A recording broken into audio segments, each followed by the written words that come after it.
Vegas XM NASCAR Radio will take over through the S's. He'll hand off to Dale Earnhardt Jr. when they get to the bus stop or inner loop there as they go through the carousel. Then he'll hand off to boys and girls. Will be in turn 6 once they go through 7. I feel renewed. And I'll tell you why in a minute. The guys are currently bummer about that goddamn truck race. We've had weather in the area, but thankfully they were able to get out there. And Bagman, we're looking forward to hearing those beautiful tones from your voice as they come through the S's. Thanks, Rick. Good afternoon, everyone. So good to be with you again at Watkins Glen. Watkins Glen. The S's. That's turns 2, 3, and 4. And those for the best series at NASCAR so far. Turn 2 leads to turn 3. In turn 3, if you get punted, get collected, you get turned around, and everybody comes piling in. There's nowhere to run, there's nowhere to hide, there's no escape route here, as Top 09 in the 90 car found out, and others that went piling as well. If you clear 3, it's on the right-hander, turn number 4. And if you're carrying enough momentum and enough speed, you give me 1 second, I'll be able to read comments in a minute. And get a full head of steam, 1,839 feet worth of steam into the inner loop where Dale Earnhardt Jr. is positioned. Dale Jr. And that's going to set you up for opportunities to make passes coming into the inner loop. And a lot of times these guys don't like to get that pass up, and you can see they're racing side. I had my dinner. It was delicious. Had something to drink. I feel refreshed. I feel rejuvenated. Looking forward to this race. Hey, Lori. It's a real bummer that damn truck race ended the way it did because I really wanted to see that finish. That was going to be wild. But unfortunately, God had other plans. That fucker, like he always does. If that is his real name, if he even exists. Took a big shit all over the end of the truck race. So let's hope for better things here for the Xfinity Series. Live on CNBC, which is totally weird. If you look at what happens right here, look at AJ Allmendinger, Austin Cindric. Allmendinger pushed Cindric into turn 6, but turn 7 is so difficult to hit. Allmendinger all by himself. Once again, I'm watching on the NBC Sports app, so I'll be a little behind probably what the leaderboard is and what everybody else is seeing. For whatever reason, the NBC Sports app is like 30 seconds to a full-blown minute behind every week. But we're ready to go. You don't want to pit when the caution comes out. It's an 82-lap jigsaw puzzle. The problem is you don't know what pieces you need. You know you need to stop at least. You hear the thunder in the background. It's thundering at my house. Hey, DFS. We got a storm about to roll through here. Hopefully you don't lose me. Power outage, internet outage, whatever. Hopefully we all stay together here. But it's pretty stormy here in Rutherford County, North Carolina. Allmendinger is going to be good, and young Ty Gibbs is going to be good here at this track. Let's go for pre-race ceremonies now, trackside. It's amazing what eating has done for me. I'm wide awake. My belly is full. I'm in a much better mood. As members of the Town of Cuba, New York Police Department, yeah, Michael, we got fucked by the weather. I really wanted to see the end of that race. You know it was going to be wild. Please welcome Reverend David Fife of Elmwood Avenue Baptist. Let's hope the weather at Watkins Glen cooperates better than the weather in my hometown right now. It's about to storm like hell, I feel like. Lord God, we thank you for the opportunity. There is no God. To gather here at Watkins Glen International for this year's running of the Screwball Peanut Butter Whiskey 200 at the Glen. Screwball Peanut Butter Whiskey 200. On this race, Lord, and your hand of protection upon each driver, course worker, and crew member. And we ask these things in your name. Amen. Wipe that smile off your face, Chris Ross. Sunny and 90s in New Hampshire. It's like upper 70s, low 80s, and stormy here. All right, let's grade this national anthem.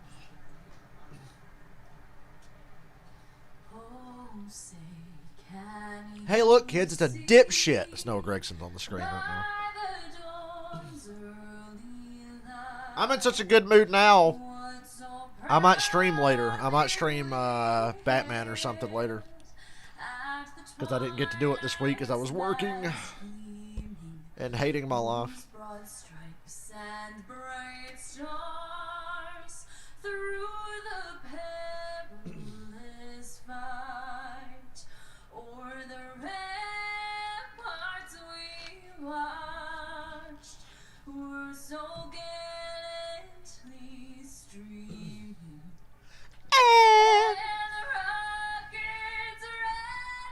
So if Ty Gibbs wins, I get like $7 or $7.50. gave proof through the night that our flag was still there. Oh, say does that star-spangled banner yet wave o'er the land? Michael Annett is back this week. Hey, who gives a fuck? But he's here. Here to continue underachieving is Michael Annett. Play ball. Crowd back into the grandstand. All Now get in the fucking cars, fire them up, let's go before I lose my energy. looking forward. Great road course racing. I don't know if y'all know this, but Pizza Hut wings are fantastic. Excuse me, thank you. They'll improve your mood and everything. Like they did for me. If they can do it for you, they can do it for me.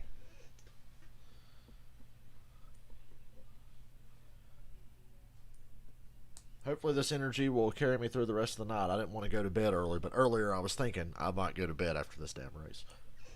We'll see if I feel that way at the end. I have the energy to speak now. I knew that damn truck race was over. I was like, look at the schedule. We're at a track with no lights. We got a race coming up at 4 o'clock that's longer than this one.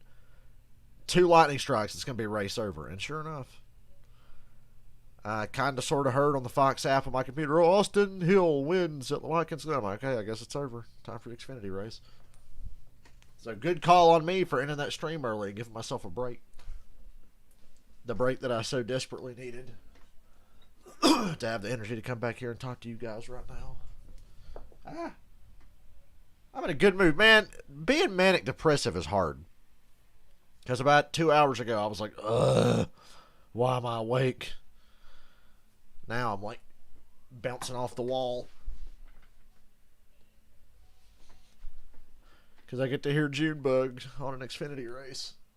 Dale Jr. will be racing soon at Richmond in the next month or so, whenever it is.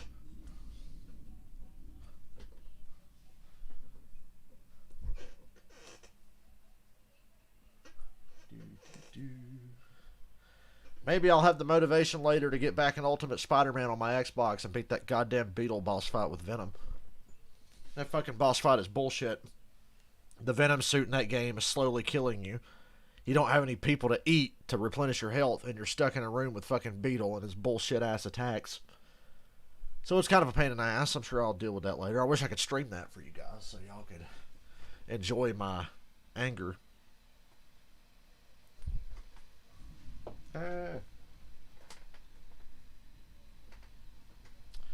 Hopefully that storm here doesn't get too bad and knock my power out or knock my internet out or whatever. Because I got a lot of energy right now. I'd hate to go to waste not being able to stream. I think the last time we had a power outage during a stream was the Texas race last summer. The one that Austin Dillon won. We got my power knocked out for like a minute and a half. Stopped the stream and I had to get back on. They're showing Ty Gibbs. God, the Daytona road course race. When was that? Like 25 years ago? No, it was February. This is just amazing. This is a dream come true. Xfinity Series winner Ty Gibbs, did you score? That was back when I liked him, and then I realized what a douchebag he is. My man, the Dinger, winning me that money at Mid-Ohio. I barreling in there when I saw a gap, and I was going to come out on the other side clean. You are so damn good. I'm just proud to be a part of it. Good ones are up. It's full contact racing. Pushing up out of the groove, making the pass. He's going to be all over here. Puts the bumper back to him. AJ Allmendinger back into the lead. Fun postscript to Cindric's win at Watkins Glen in 2019. Allmendinger finished second, failed post-race inspection. So he wouldn't have won anyway. He drove the wheels off that thing at the end there to get behind me. Bumping and banging right and left. Welcome to NASCAR. We love road courses here on this channel. Watkins Glen. That's what we do. We love road courses. Let's go down to pit road. And actually, a guy who just climbed out of a truck, Parker Kligerman. Parker got a top 5 in the truck race. A few minutes is. My man, Parker Thank Kligerman. you, Rick. And one guy hoping to do that would be Noah Gregson. Coming into Oh, this fuck season, this he clown. never finished outside the top 10 at a road course. But this year, Fuck his you, average Noah. finish is 28th, including 2 mechanical failures. They are hoping to turn Gregson's a good long shot, solid road He racer. He has a lot of speed on road courses, but just never closes the deal, never finishes. This guy behind us, AJ Allmendinger, if he wins today, What, he lasted all of one lap at Mid-Ohio earlier this year? Series wins on a road course. Now this Colleague Racing team comes into this race firing on all cylinders with their road course program. That's thanks in large part. Boy, that thunder's getting really loud out here. After his 3rd win of the year today, Parker. And Daniel Hemrick has been highly publicized how many times he's finished second. 9 times. 2 of those. We got he Eric had Jones on in the road course. 31 today, I Including believe. Not been here since 2018, and the last road course at Road America. When I saw the entry list, I was like, Eric Jones in a Chevrolet. Then I remembered, oh yeah, he's been driving a Chevy all year. He's in the 43 now. What the fuck am I thinking? He's just so branded as a Toyota driver in my mind. I was like confused when I saw Eric Jones is in the 31. The biggest thing though for this 7-car today, just staying in contention. Road courses this year have shown promise, but don't have the results to match. He's certainly got the track position for now. He'll lead us to the green this afternoon at Watkins Glen. Let's get the engines fired. Here to say the most famous words in motorsports. Please welcome from Empire Merchants North. Justin Allgaier with another badass paint scheme today. Dave House. I might have to copy that one. Drivers, start your engines. Copy that for my NASCAR 09 car. If I start playing that game again. If I get fucking time with all the goddamn working I've been doing lately, I don't have time to do anything. I don't know what to do with myself tonight. I'm off tonight. I'm off tomorrow. Probably back to work Monday. I know we'll be back to work Monday, but You've likely what's a girl to do with all this free time? Almost bought another diecast this way. Actually, we almost bought... Okay, so me and Dylan are on this diecast page. This guy had like 18 132 scale Dale Earnhardt cars, and they were various cars, really great ones. The Peter Max car, 97 Daytona 500, 99 Cup car, 98 Daytona... Like, great Dale Earnhardt cars. 2000 Daytona 500, the Wheaties car, you know, any number of cars. 132 scales. We like 124s. But he was like, okay, $250 for all 18 of these cars. And I messaged Dylan and said, you want to split it? And then we'll, like, figure out with each other who gets what car. And we almost did it. But it was like, they're 132s. We like 124s. So we passed. But that was interesting. Oh, you're watching UFC tonight, huh? I might stream Batman after the race. I got to play Batman Arkham Origins and finish that up. I might do that after the race. No promises. DFS and my other people that like watching me play other stuff. But I might. Feel like doing something tonight. I don't know. Son of a bitch.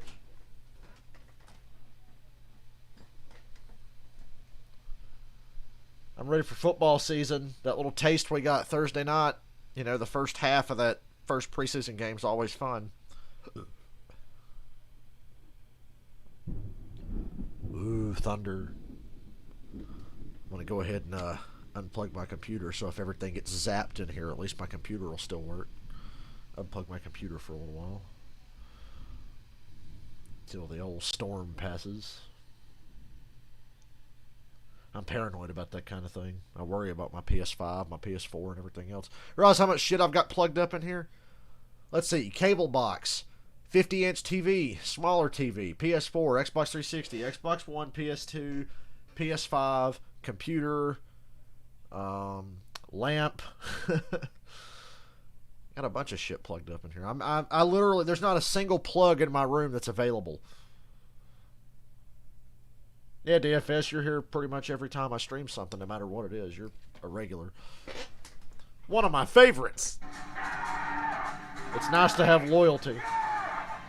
See, Michael, I stopped watching after the first half. I didn't even see the third quarter of that game Thursday. I'm sure as a gambler it made it more fun. Gambling on the fucking first preseason game. You need help. Road course racing from Watkins Glen.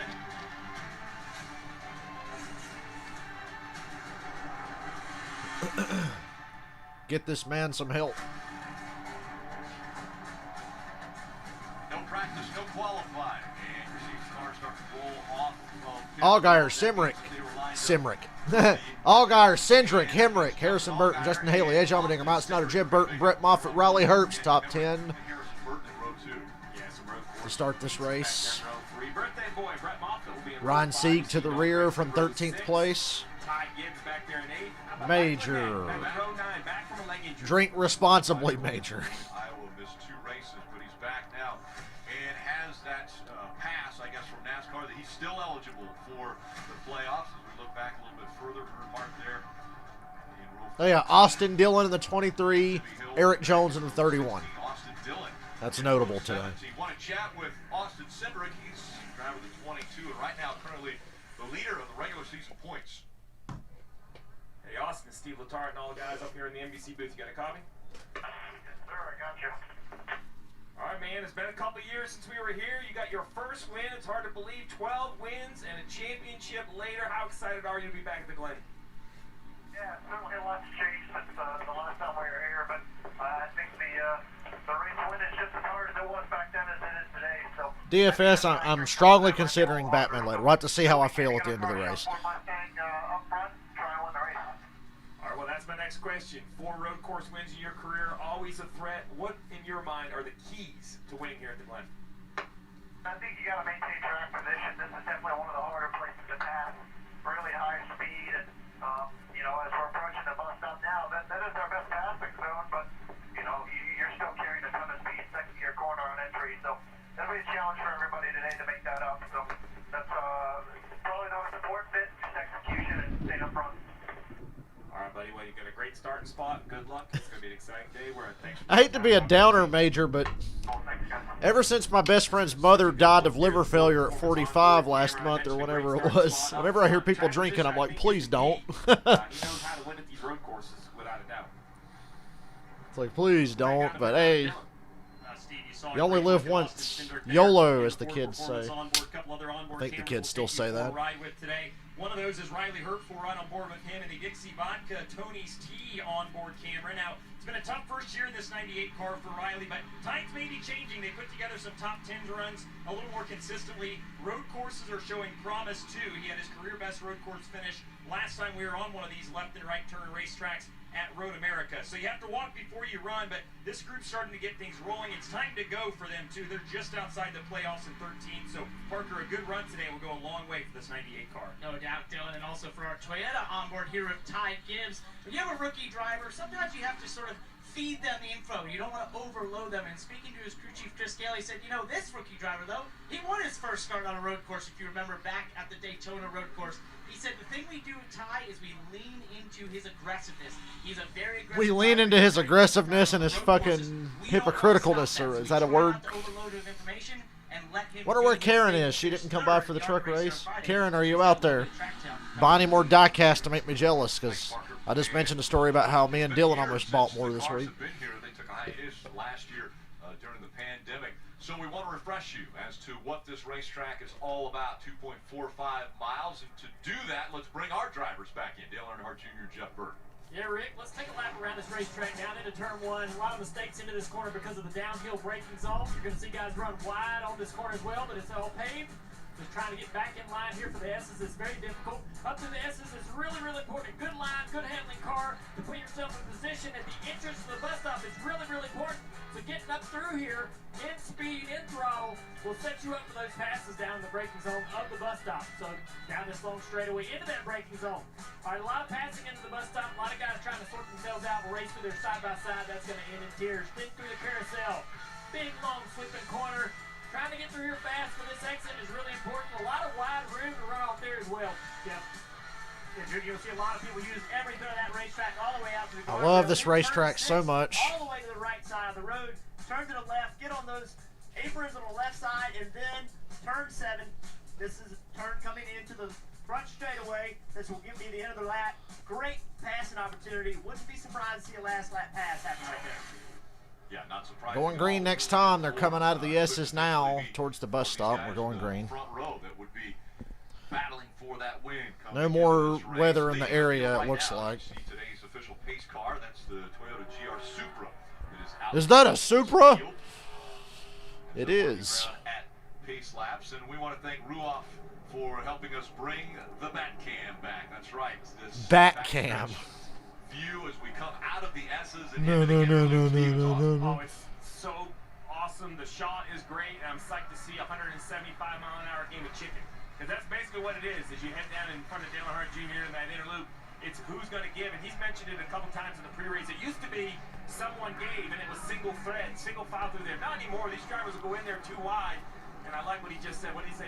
It'll end in tears. End in tears. What a great shot there as we're able to stay right on the driver's side door there. Thanks again to Ruoff Mortgage bringing the Batcam back for us, as well as they will be a part of Victory Lane here at Watkins Glen and at all of the NASCAR-owned track. So Ruoff Mortgage Victory Lane. So we welcome them. So we heard Austin Cindric mention potential weather. Just a real reminder as we see the cars go around here, see the windshield wipers installed. Lightning is an issue. You can't race with lightning for safety in the area, but rain is not. As long as visibility is good enough that NASCAR deems the track safe. I like how it's so vague. It's like, as long as it's visible, they'll race. But it's like, where do you draw the line? When do you throw the caution? Because people hate when you throw cautions for no reason. Oh, that's why you get paid the big bucks, Steve. Not anymore. I just sit up here and talk. People still bitch about the end of the Cup race at COTA, and I'm like, get the fuck over it. Is, you know, once rain comes, then it's up to the drivers. Do you go to range? Do you go to slicks? Man, I never had to deal with that. Good luck for these guys. Field working their way right now through turn 6. Is today Daniel Hemrick's day? How many more times am I going to have to ask that? The broadcast, so Steve and I will have it from turn 7 all the way through turn 1, and we'll be handing then off to Mike Bagley, who has the S's. Going green. The S's down the backstretch and hand off to Dale Earnhardt Jr. Like I said, I'm on the NBC Sports app on my smart TV. I'm a little behind. Once they go through the carousel, Can't see the leaderboard though because I got my computer screen turned down and right now, they're coming looking away from it. Green flag. There's Allgaier with a great launch. Clear Cindric. Ooh, Harrison Burton smoking the tires. Herbst, Moffitt, and Gregson 3 wide. They make it through. Cindric got a great run off of 1. It looked like Allgaier was going to drive away, but Cindric got a great run off of 1 up through the S's, and Cindric takes the lead. Allgaier had the lead for a corner and a half.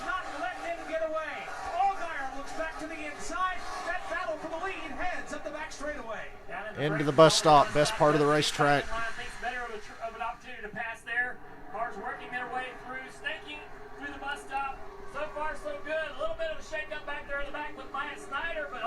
Dale Jr. just noticed something in the back.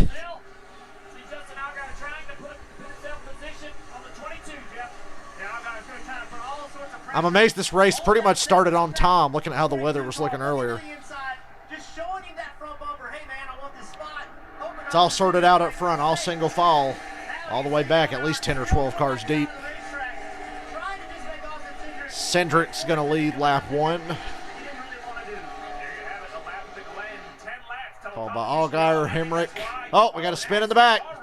The 52. Ryan Sieg, who had to drop to the rear. He just got spun. No damage, though. They keep going. No caution. Safety issue for these cars. Now they're running again and going the right direction. Cindric and Allgaier and Hemrick up through the S's now. Allmendinger and Haley 4th and 5th.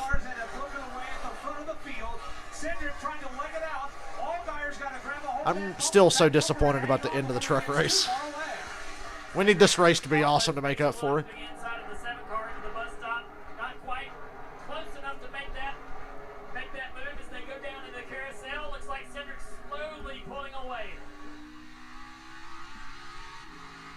Yep, Cindric starting to stretch it out. Ty Gibbs up to 10th, what he started about 14th or so. Daniel Hemrick now is putting pressure on Allgaier. Cindric turns into turn 6. Daniel Hemrick, tons of runner-up finishes. Wants a win today. Wants to pick that off. Really good road racer trying to move his positions up. So Cindric out in front right 2 now. laps complete. Hands full with Hemrick who's closing the gap. Then it's Allmendinger, Haley in the top 5. Harrison Burton, Jeff Burton, Noah Gregson, Riley Herbst, and Ty Gibbs. Hemrick's putting the pressure on Allgaier for second. The 7 of Allgaier, the 18 of Daniel Hemrick. What was a battle for the lead has now turned into a battle for second. Yep, Cindric's out of there, 0.8 of a second and growing. He's having to play some defense as they cross the Allgaier's having to look in his mirror. Headed to turn 4. Cedric starting to leg it out. Hemrick is really starting to hit his stride from a consistency standpoint. I know he hasn't won yet, but he's really showing good consistency. I'm still sick over what happened to him at Atlanta. Whoa, the back cam just had a problem.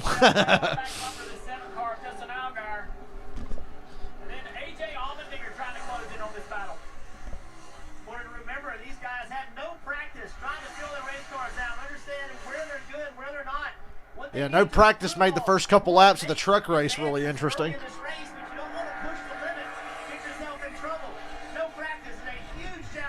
And it's still thundering here at Casa Dale in an undisclosed location in North Carolina. Everything okay as they continue on. And Steve, you mentioned the competition caution coming up, obviously changing a lot of strategy, but not for all. 4-car breakaway at the front. To run the fastest laps he can, lap after lap. Well, you said it when we talked to him. They closed back up on Cedric a little bit there. It went from 9/10 to 7/10 that lap for Allgaier. He knows how dangerous it can be. We got a car around. Uh-oh. Car in the wall over here in the carousel. Oh, the 6 car. Michael Mudley just killed the tire wall near the carousel. And it's not going to end well for this team. That's caution and race over for the 6. Good Lord. Michael was about a half a lap behind the field and really hustling this car. Watched him come through here the last couple of laps. He hustled a little too hard, Dale Jr. Trying to make up a lot of lost time. They need to drive that hard this early, bro. He got through the bus stop and then That car is stuck in the tire wall. It's near the carousel. God. And this is later on, obviously in the crash, but he just got really loose. That's going to be a long cleanup to fix that damn tire wall. And lost control of the car, never could regain it. Once you get up over that lip where that white line is, Ooh, thunder. It campers down the wrong way. So if you're out of control at that point, you're definitely not going to be able to save the car from the tire barrier. Yeah, Michael's a good road racer. Apparently not good enough, Jeff Burton. Because he just ate shit. Oh, he's rolling. Wow, how did he get that car out from the tire wall? He's rolling back to the pits. Hopefully he makes it. Save him a tow. Just get over there and put the tire wall back and get this thing going again. Well, the caution is out. I miss Larry Mack. I just realized how much I miss Larry McReynolds at this point in the year.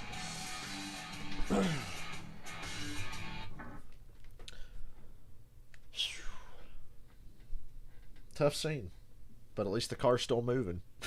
I don't think that thing's going to run, though.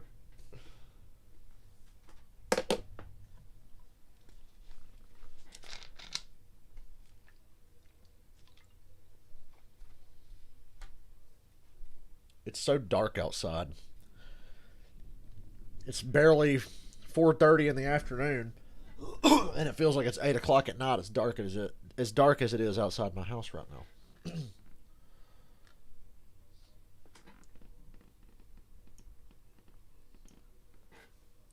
Once again, I ask for a generous donation of $15 so I can rebuy Spider-Man 3 for Xbox 360.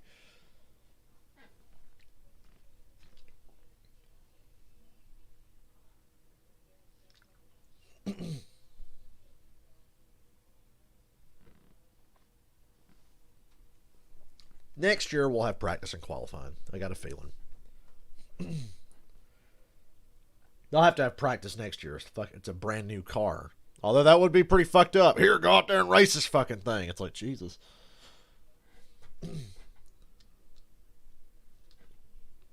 Let's be real. The only practices I usually watched were like speed weeks, Talladega, and road courses. Everywhere else, I would like have practice on in the background while I'm doing something else, you know.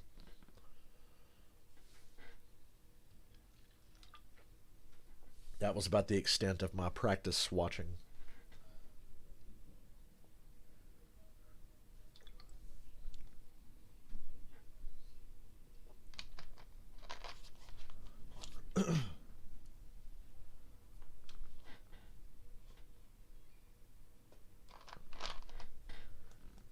Busch Light Apple Ale. Those are always the coolest Kevin Harvick paint schemes.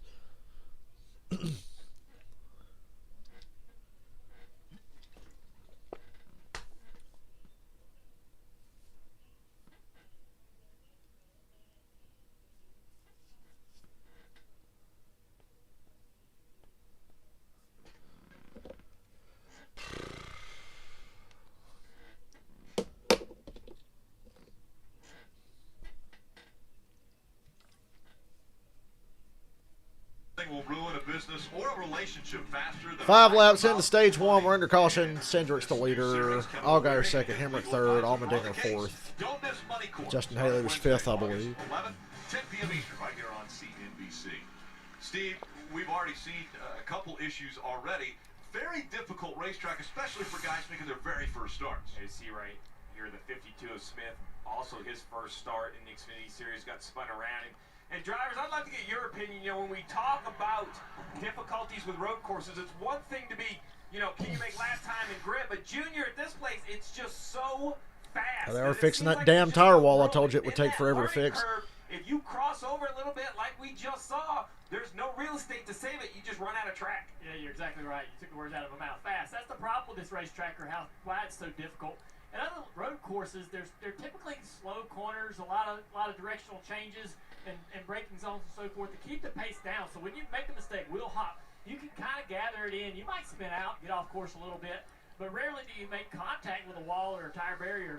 Here, you're going so fast all the time. One mistake, one slip can put you in the fence pretty easily, and there's not a lot of room really of runoff in certain parts of this racetrack. So once you do, holy Christ, look at the job they've done to fix that 6 car. That thing's still going to run. He's going to race in that if they beat the damage repair policy. I did not think that car had a chance in the hell of continuing. Who owns the 6 car? Because they got one hell of a team there to put that fucking thing back together. Almost every corner, you got to be on the gas almost immediately. So you're always pushing the car to the limit, and on the other end of that limit is disaster because you're going so fast and it's so easy to wreck race cars here. It's just completely different than almost every road course that we go to.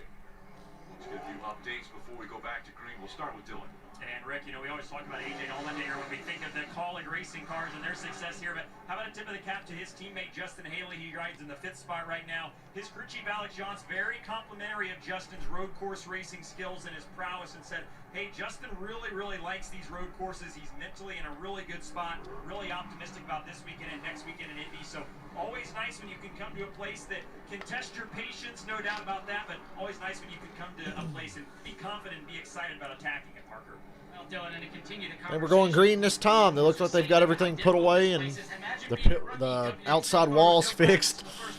And you're under green flag conditions. What do you want to hear from the team? I always find this so fascinating. Well, for Ty, Chris Scalo's crew chief came on within the first 2 laps and started evaluating his SMT data versus the leaders, telling him you're just as fast through the bus stop. You're only getting limited by the traffic in front of you, but it's literally within those first 2 laps he was getting that information about how he's getting around this racetrack without ever having to practice. That 18-year-old continuing to learn over and over. Already 2 wins in the series, but he's not gaining points because he's not running for the championship in the Xfinity Series. Yeah, we talk about the lack of experience. Well, for most people, I'd be concerned. He won his first start at the Daytona Road Course in Xfinity Series, so I'm not too concerned for Ty Gibbs. And I'll be honest, you know, it's hard to judge drivers like Ty that have such great equipment in some of the lower series, but here in the Xfinity Series, the front equipment is pretty equal. Yeah, he has driven like a veteran, right? He's up front, but I do love this. He drives like a veteran, but he also drives like an asshole and whines like a bitch. He doesn't really act like a veteran. I've never seen the map right World of talent, though. middle of the dash. And for the people at home, No denying. tell him where he's going. That's to make sure when he gives feedback,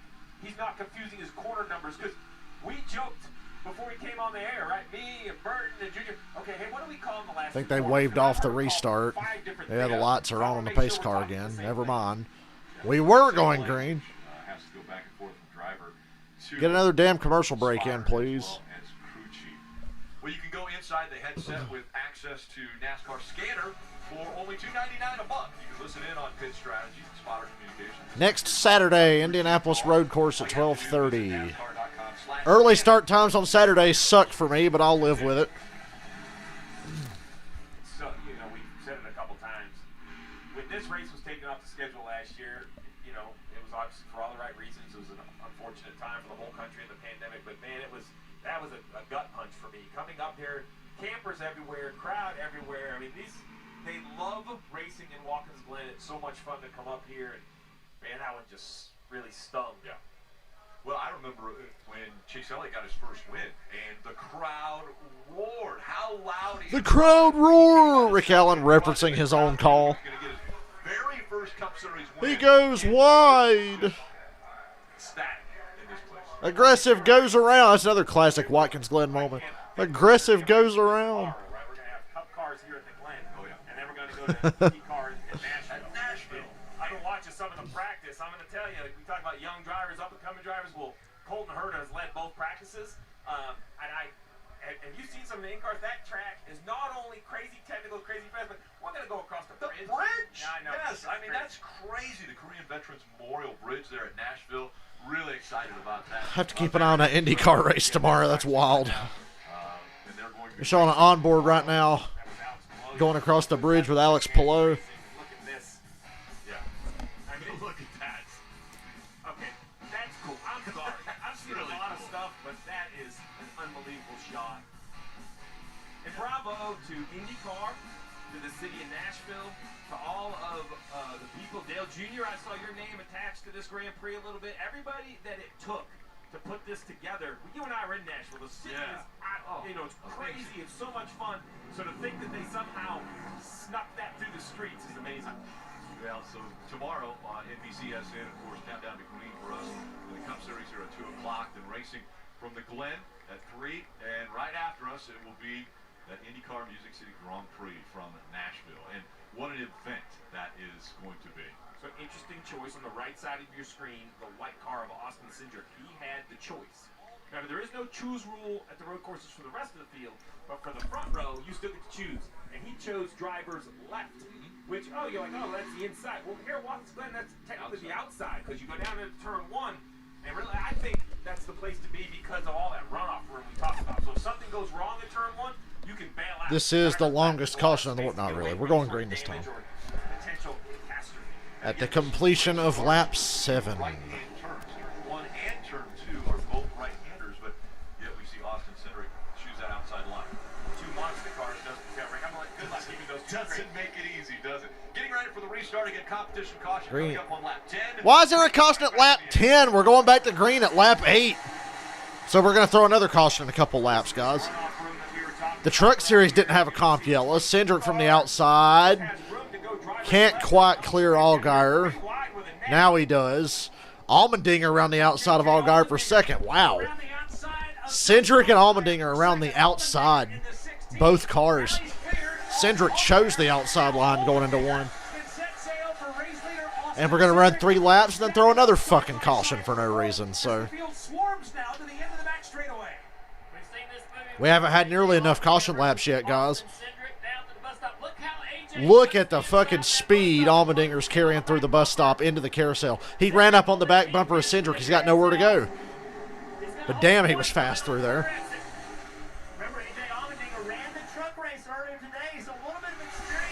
Oh yeah, Allmendinger's dialed in after running the truck race.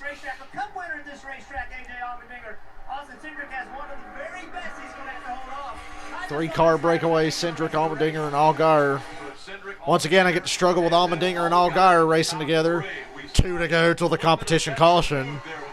Can somebody just eat shit in the tire wall so we can have a legitimate caution? He was able to stay off of that back bumper and let Austin Cindric move through there. But I don't know how long that patience will last with Allmendinger. Let's see what happens as they come into the S's. Allmendinger is about 2 car lengths behind Austin Cindric. Further back, Harrison Burton getting off course as the leaders work their way through turns 2. This is turn 3. And right now, the lead is stabilized. Put that at about 3 car lengths, the advantage for the 22. There's Harrison Burton right now. He's starting to feel some heat from Riley Herbst. That is the battle for the 5th position as they head to the interlude. Actually, that's Ty Gibbs in 6th place. It's Ty Gibbs. Ty Gibbs and Riley Herbst both have Monster on the car this week. The 54's been blank for a while, but it's got Monster on the car again. I don't know what the story is there.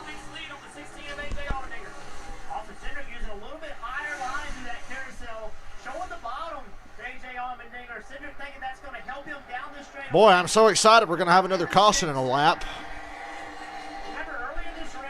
That sure is swell and totally necessary. Harrison Burton to the inside of Gibbs. Gibbs holds him off. Ty Gibbs top 5. That's my bet today. He's had a productive 10 laps so far. but the back end kicks out just a little bit for Cindric. And that allows AJ Allmendinger Allmendinger right on the bumper of the 22 going through the S's. Dinger lower to driver's left through turn 3. That gives him God damn, the speed. The speed.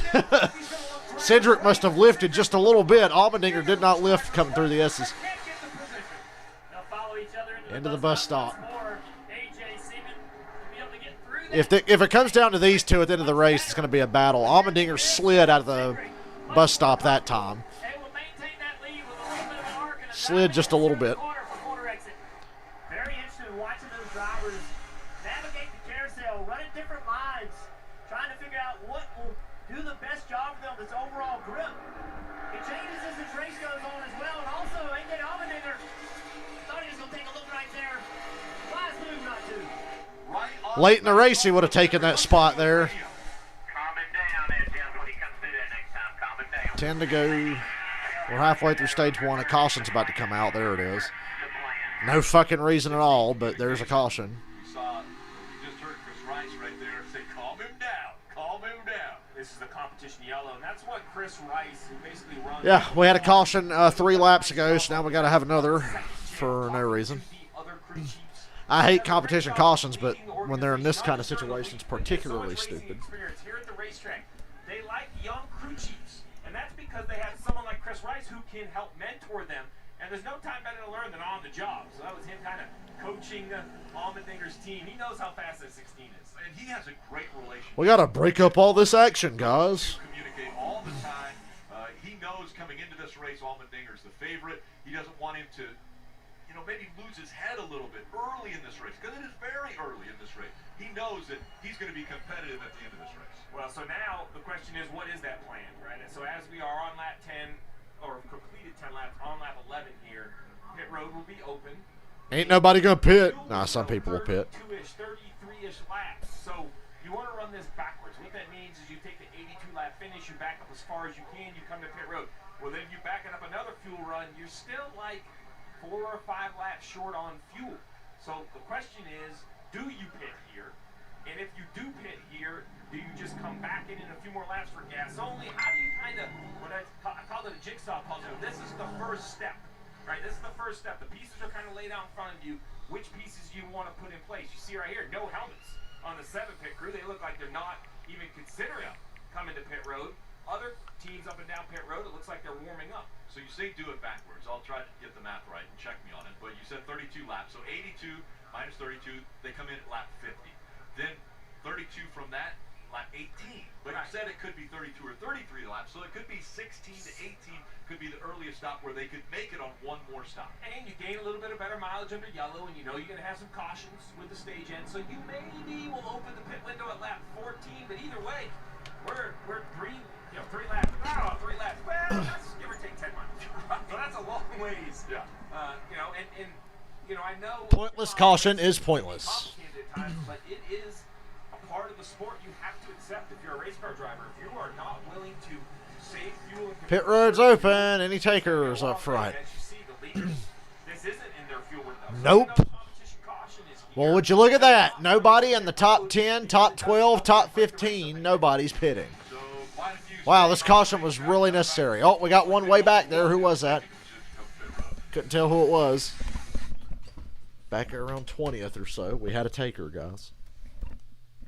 Game-changing strategy play there. Whoops.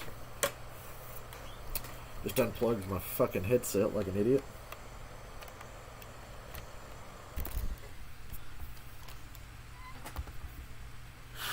Where is it? Where's my 8-watt racer? Oh, great. Now my headset doesn't want to work.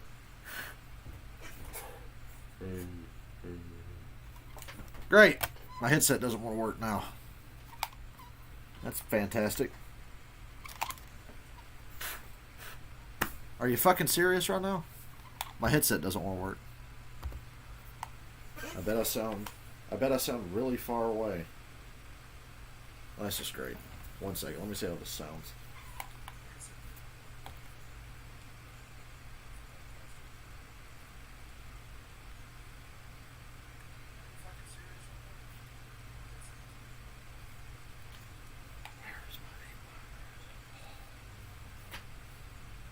Yeah, my headset unplugged, and now when I plug it back in, nothing happens.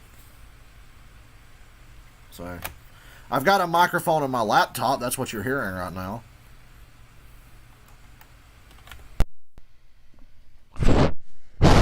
There we go. Am I on? Yeah, it's on now. What the fuck?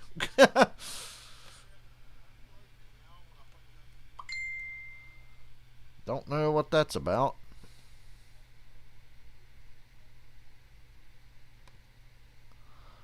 Alright, back to the Screwball Peanut Butter 200 or whatever the fuck it's called. Right on. Dude, I'm streaming and you want me to buy you stuff.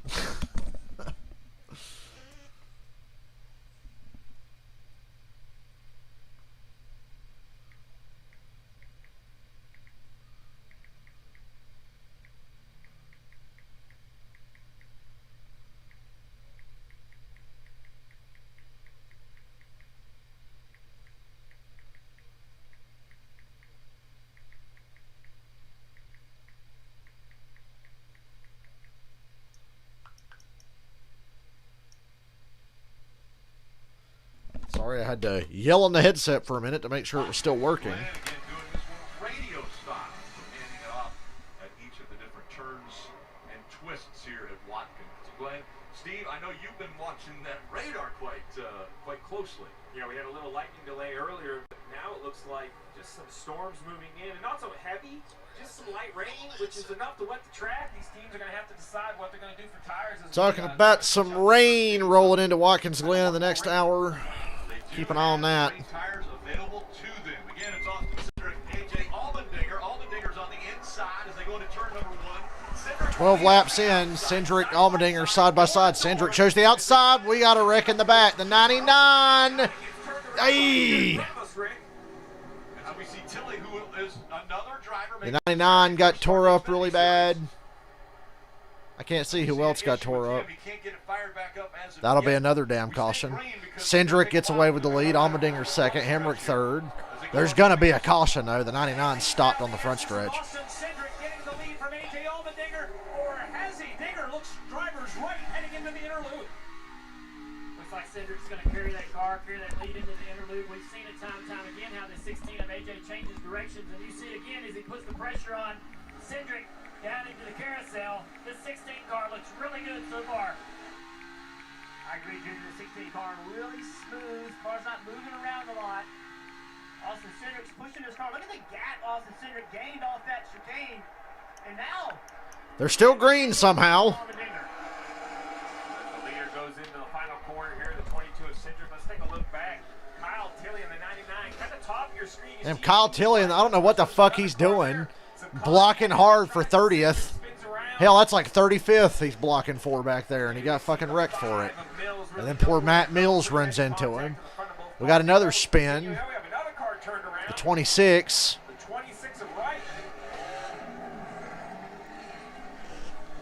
Oh, Michael, you don't get CNBC? You don't have the NBC Sports app or anything?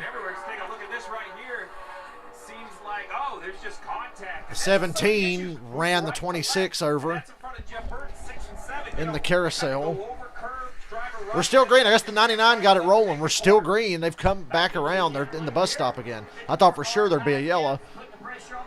Yeah, Ty Gibbs is fast now. Going for fourth. I think Cindric's got the all-around best car. Allmendinger's the most aggressive. And Gibbs looks really solid. He's methodically picked his way to the front here on these short runs we've had.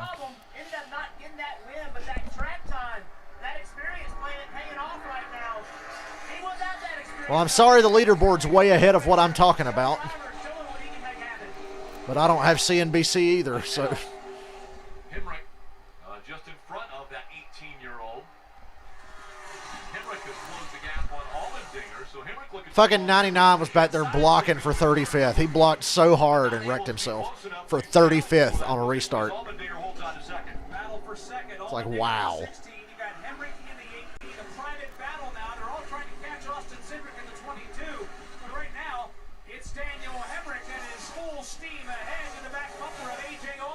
Yeah, Allmendinger's lost touch with Cindric. And third And he's barely holding off Hemrick right now. Hemrick to the inside going to the bus stop. He's peeking. Doesn't drive it in. Allmendinger's still really good on under braking into these corners. That's where the great road racers really separate themselves. Chase Elliott, AJ Allmendinger. They have similar styles, although Chase is a little more smooth. Allmendinger drives like a wild man. Daniel, which I think Steve sometimes maybe could be a good thing, but then he changed radios and they're still going around under the cautions, checking the radios in the 18. But for Daniel right now, as you can tell, he's got a fast 18 car. He's focused on trying to get by AJ Allmendinger. Rick, this track is so big that it's hard 5 to go in stage 1. Even with a good radio, it's hard to hear your driver all the way on the back stretch if you're over here on the front stretch on the pit box. So communication is the key, but somewhere that you're only expecting to make a couple pit stops, one miscommunication could be really the end of your chance of winning a race. Watching Allmendinger, watching Hemrick. Hemrick being very patient so far. He's not putting that car in a bad spot, but he has a bad turn 2 right there. And that's going to cost him about 3 car lengths, maybe even 4. Well, that cost him a lot. You got Allmendinger starting to pull away. So now there's a pretty even gap between all top 3 cars. Drivers with a lot of different options and agendas right now. You can see how one small mistake can lose you about 8 or 10 car lengths. All these guys up front have great pace in their cars, but they have to be near perfect to make any ground on each other. You see AJ trying to close back in on Cindric. Cindric just running really smooth laps. AJ making lap time, though. This lap is a better lap. You're watching golf, huh? Maybe I need to stream GTA and play some golf for you sometime. And said that I am really, really free through the S's. You see him a little bit power sliding there off the corner, but then he came back and said the car's fine. Don't change anything when we come down. So was wondering if Hemrick was going to be able to capitalize on. So the 2-stop pit window is open now. 4 to go in stage 1. Cars will start pitting in the next lap. This time I would expect a lot of cars to pit road.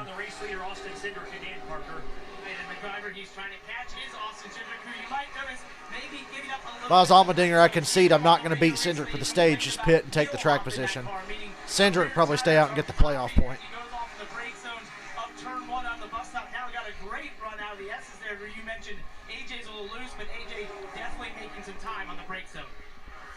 The way Cindric and Allmendinger can work their way through traffic on a road course, they could just stay out and take the points. And Dale Jr. says it looks like the rain's coming. No lightning on the radar last they showed. It's just all rain. And it's starting to sprinkle and get windy out there, according to Jeff Burton. Rain definitely favors Allmendinger. We've seen that. Remember Charlotte last fall. Hell, Watkins Glen here a few years ago in the rain. He drove off and left everybody. Cars coming to pit road. Ty Gibbs, Justin Allgaier. You want to pit before the yellow. You know the stage break is a yellow, but with this potential rain, that could bring a yellow out even earlier as we see 2 cars hit pit road. The leader is Cindric, continued. Dylan, the 7 of Allgaier's in. He is pitted from inside the top 5. Just reported throughout the course of that run that car was just a little bit tight. The left-hander is kind of rolling over on the rear tires where the car transitioned through the turns. 4 tires and fuel for Allgaier, Parker.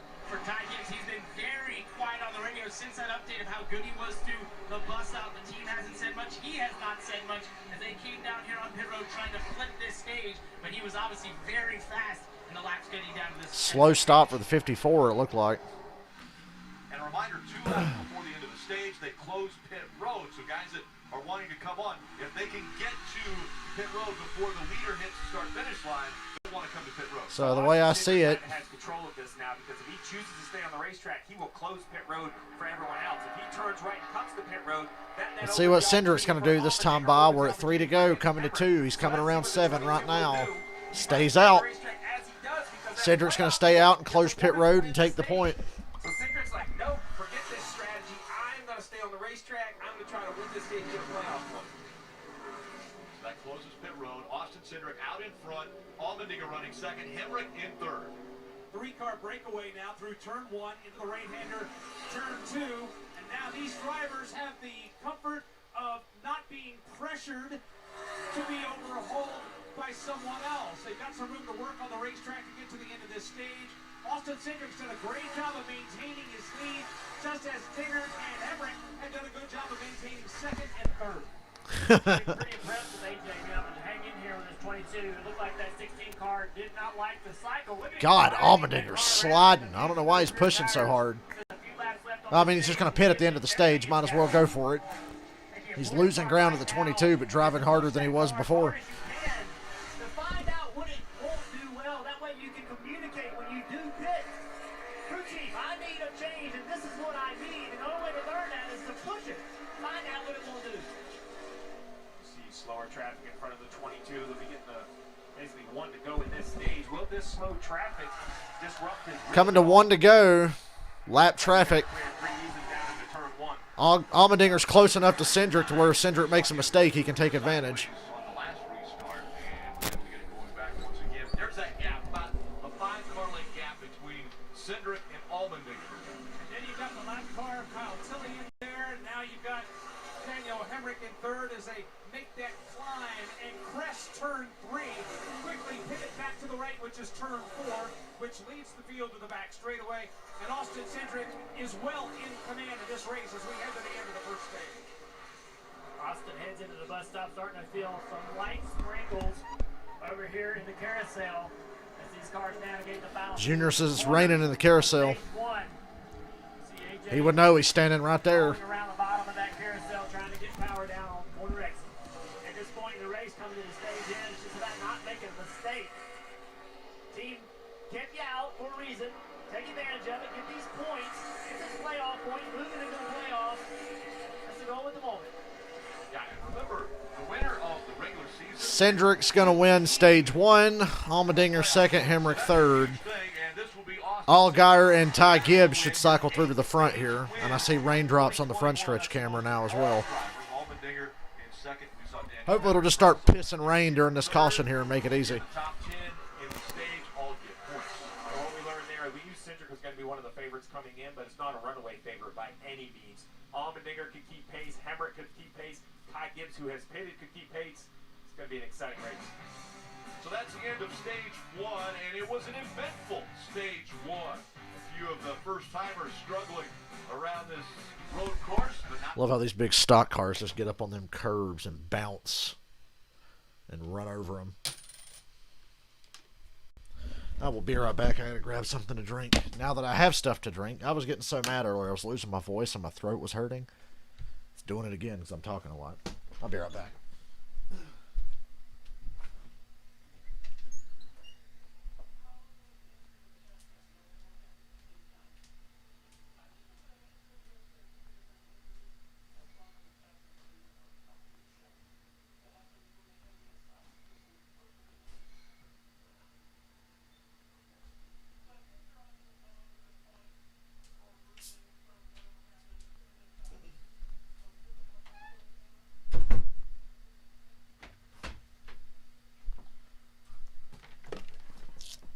Coke Zero Sugar. I really got to stop drinking this shit one of these days and find a healthier alternative. It's been over 8 years now since I had a full-blown like regular soda with all that sugar and shit in it. It's been over 8 years. But I think the next step is to just get rid of the diet and the sugar-free stuff as well. Hopefully.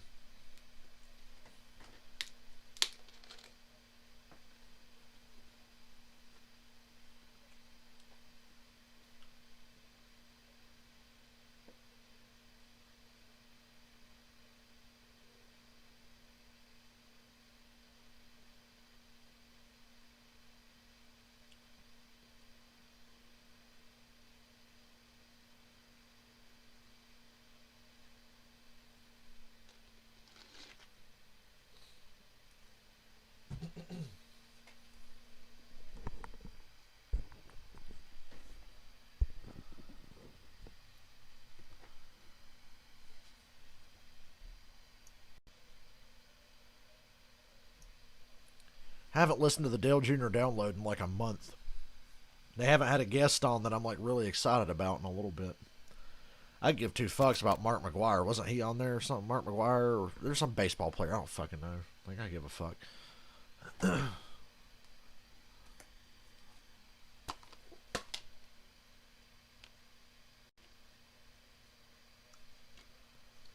Anyway. First career win for Chase Elliott in the Cup Series.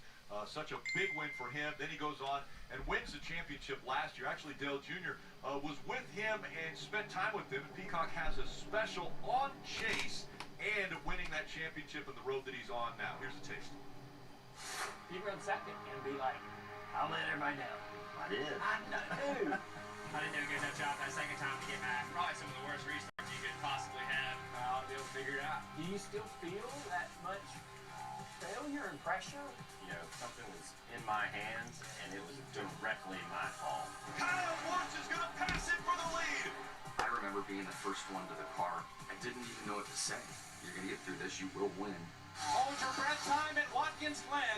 Bill Elliott spotting for Chase through the inner loop. You watched him run those last few laps. Are you a nervous dad? You just can't put it in words because, you know all the things that can happen. And he's got the look, and he threw it off the track. He went wide in turn number one. It's still good. All clear. All clear. Truex is out of fuel. Truex is out. Baby, that's how you do it. Get that second flag, son. I had a tough race, and when I drove by, I could tell his engine was off. And I thought, man, this is no way to celebrate your first race. I got my man Jimmy down. Coming to push it. That's a pretty cool victory lap right there. I wish I'd have been streaming that day Chase won Watkins Glen for the first time. That was 2 years before I started streaming. Documentaries for Chase on Peacock. We get to really learn a lot more about him as he starts to open up to us after he's won his championship and all his races. I certainly enjoyed sitting down and talking to him. It'll be a lot of fun for you guys to see it. So, got field heading over to turn 6 and 7. Should be seeing a lot of these guys come down to pit road here. See some more raindrops. Nothing heavy, but I can see the rain, especially over near the carousel. Pit road's open. Excuse me. I had a good dinner. Make sure you give us a nice clean exit. His report now is that the car is actually a little tight, so as all these tires have cycled through the 3 or 4 runs we've had, he's gone from loose to fine. Now he's a little bit snug behind the wheels of 16. 4 Goodyears and Sunoco fuel for Allmendinger, Parker. Right, Dylan, remember these pit stops are to the right. It's a little awkward for the crews and the drivers. Daniel Hendrick struggling a little with rear grip late in that run. It's going to be 4 Goodyear tires for him. And then for Austin Cindric, our leader at the bottom of the screen, he's going to do 4 Goodyear tires to still struggling with that wheel hop issue into turn 1 and the bus stop late in that run. So the team is going to do an air pressure adjustment to try and help him out there. And it looks like close race off pit road. Allmendinger got it. Allmendinger takes the lead. Well, he won't be the leader, but he beat the 22 out of the pits. But we know Allgaier, Gibbs, and maybe another car or two will be out. Oh, hey, Karen, I was just asking about you. I was like, where the fuck's Karen at? I had a good break. Not really, though. Worked a lot. Tired, sore, sleepy. Work fucking sucks, and it's been pissing me off. I'm just happy to be watching races again.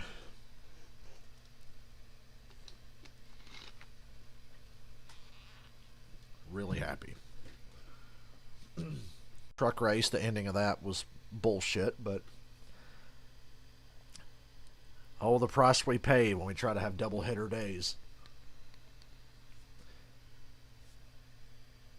So they went to commercial, but not really, because the video of the race is still on, but there's no audio.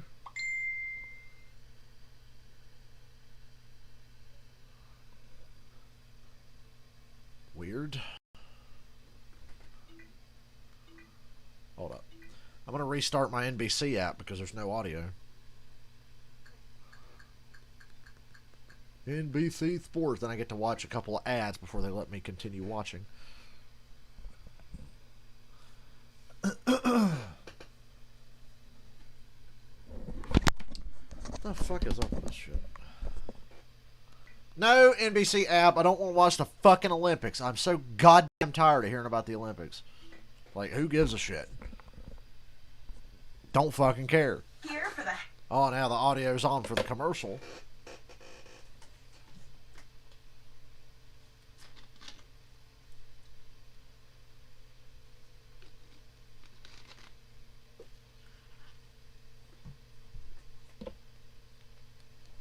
There's still no audio, guys.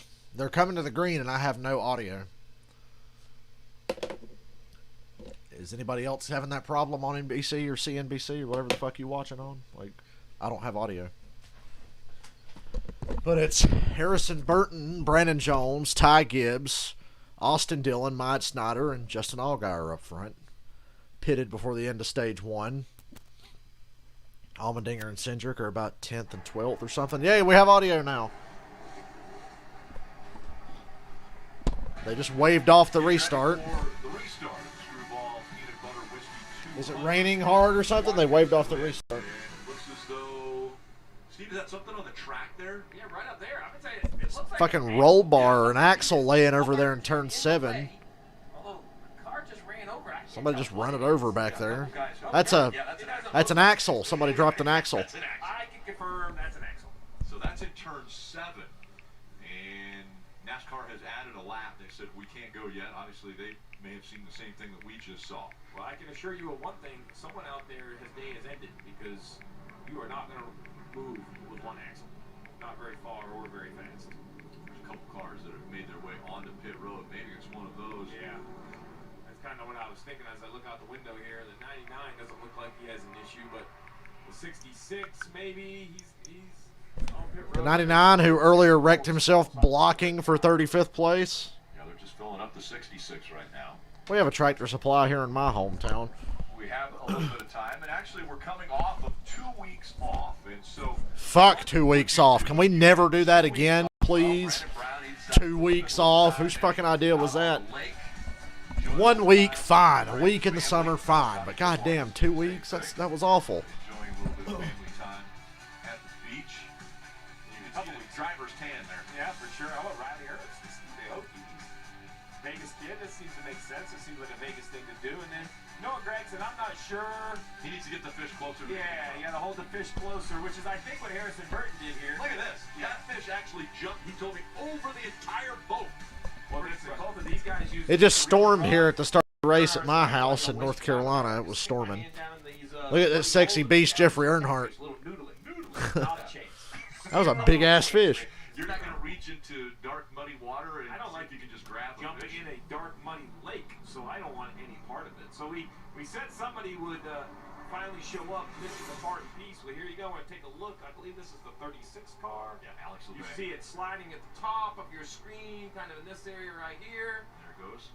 Kind of coming through. So that's a great catch by NASCAR. That and then you see on the left-hand side, the oil is now coming out. So, Jeff, that is not what you're looking for Alex LeBay. No, it is not. Like you said, the car just won't accelerate. It'll only go straight with only one axle in it. I'm really curious, Steve. You're the crew chief. The front row, Harrison Burton, Brandon Jones, they stayed out right there. I'm a driver. I'm not supposed to know strategy, but I don't really understand what the plan would be right here. Well, I think that their plan, their hopes, was we continue to talk about rain. Well, rain is kind of a reset rate because if it rains, it's live pit stop, and everybody has to come to pit road and put on rain tires. So then you can fill your tank of fuel up, you keep your track position, you look kind of like a hero. The problem is, as you see this rain get closer, it kind of breaks up. So unfortunately for the 20 and the 19, if they don't get this rain shower, I think they are in a bad position when you look at the rest of the field, just because everybody behind them has stopped at least once, which means they only need one more stop to make it to finish the race. So Supra's going to make its way onto pit road, leaving the field back in the hands of Harrison Burton and Brandon Jones as we get ready for the restart and the start of stage 2. Stage 2, Gibbs and, well, not Gibbs. It's an all Gibbs front row. Brandon Jones, Harrison Burton. Oh my God, Austin Dillon just doored to 54. Austin Dillon sent Ty Gibbs way wide off of turn 1, but Gibbs carried the speed and hold on to third place. Snyder around the outside of Austin Dillon. Jones and Harrison Burton are side by side for the lead. They better get it sorted out because here comes Gibbs. And I know Ty Gibbs is faster than these two bozos. He's bringing Mike Snyder with him. Brandon Jones gets away with the lead. Ty Gibbs shoots into second. Runs up on his back bumper coming out of the bus stop. Everybody else sorts it out. They're all single file. Allmendinger's 8th. He was the first car off pit road. You see that go around that long carousel, coming down the back straight of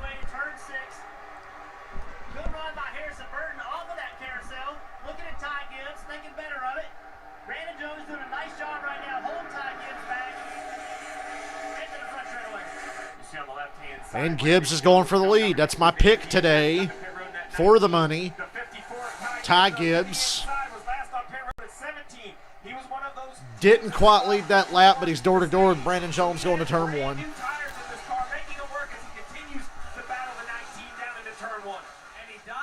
Jones goes wide. Now Gibbs will easily take the lead going through the S's. There it is. Oh, Hemrick just got turned around, but he keeps it going. Wow, it's like he never even spun. He just looped that thing around and kept going like that was some Earnhardt shit. He lost all his track position, but no damage. Noah Gregson was around that. I don't know if he had anything to do with it. Harrison Burton into second. They're not going to catch Ty Gibbs, though. Ty Gibbs' biggest competition is Allmendinger back in 7th place right now, so Gibbs can build a nice little lead here. I don't think anybody else in that top 5's got anything for Gibbs or Allmendinger or Cindric. It stopped raining. I don't see any more sprinkles or anything. Junior hasn't mentioned it in a while.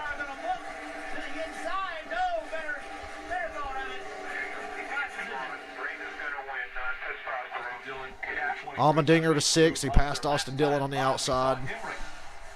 Allgaier peeking out for 3rd. Moffitt. No, it wasn't Moffitt. It's the 8 car. The 8 car. Sam Mayer got hard on the brakes and drove in too deep and hit the 18, but no damage on the 18. Just lost him all his track position. Hemrick, what a save. Stuck driving speed here, kind of a spin and go. This will be a good look on board. You saw it. Bruce Willis would have been proud of this one. Front tires locked up. Daniel Hemrick doesn't care it's a mistake. He ends up backwards. Back up front, Field heading into the bus stop. 7 car trying to get around this 19 of Brandon Jones. Brandon Jones holding him up just a little bit. But as we run these laps, those tires will equalize. So Justin trying to take advantage of that while he can. We're talking about track experience and how the drivers had run in other races this weekend. Brandon Jones in that 19 car, he ran the ARCA race yesterday. He also on his off week. Brandon Jones ran the ARCA race, the series that he belongs in.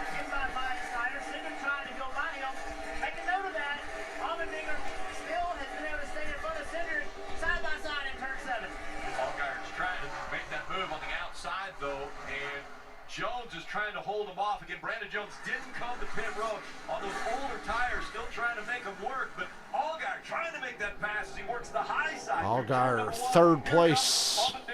Allmendinger coming with him. Oh, Brandon Jones throws a block on Allmendinger. Brandon Jones is stuck in the middle.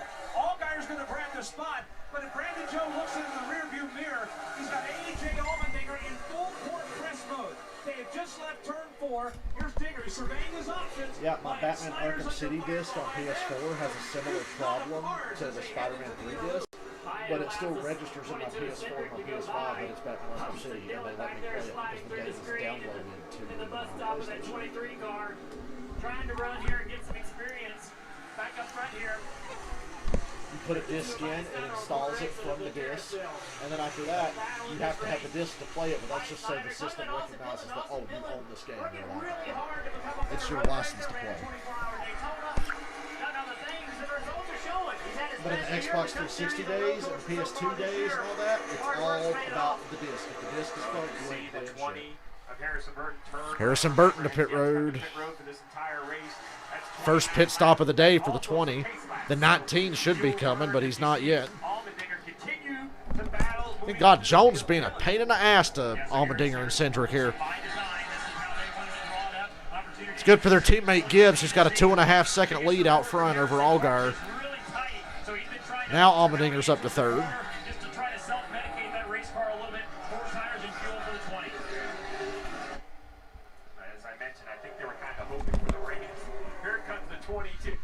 Watch Austin Cindric and A.J. Allmendinger Dale Jr. come through traffic. It is so much fun. I said that earlier, Letarte. I made that observation earlier. The way Cindric and Allmendinger work through traffic against all odds somehow wind up back at the front no matter what strategy or what mistake befalls them. Allmendinger's run at Mid-Ohio is one of the most impressive things I've ever seen.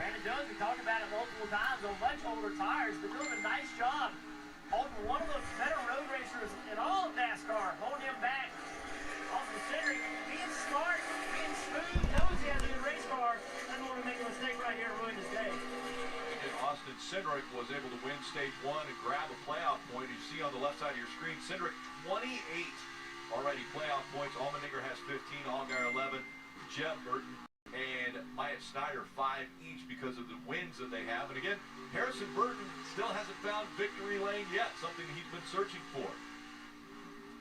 They find their way up the S's. We will stay right here at Watkins Glen as we go NASCAR nonstop.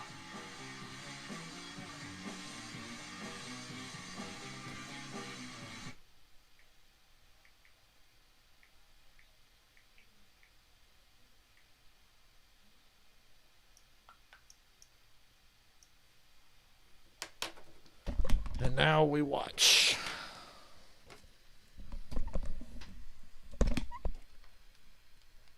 So once again, they've gone to commercial, but there's no commercial showing.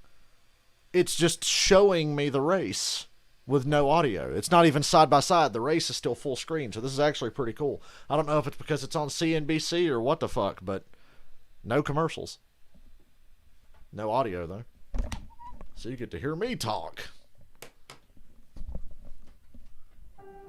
Ah, now it went to fucking commercial. Man, fuck you. Supposed to go side by side or whatever. They lied to you, man. Like Bray Wyatt used to say, they lied to you, man.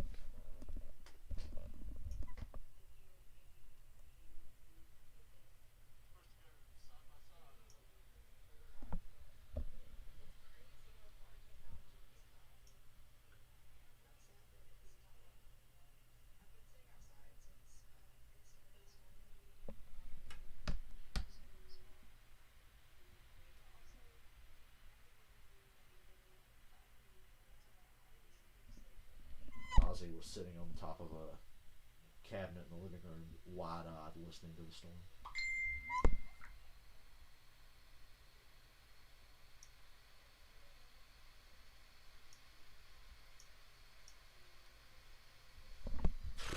Ancient Greeks.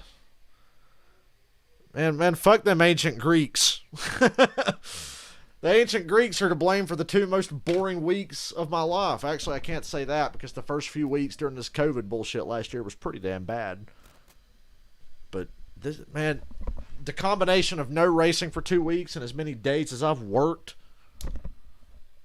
it's enough to drive me insane. I'm not happy. It's got to let up soon, goddammit. Remember last summer I was home for like almost 3 months because of COVID. Like no work, no nothing.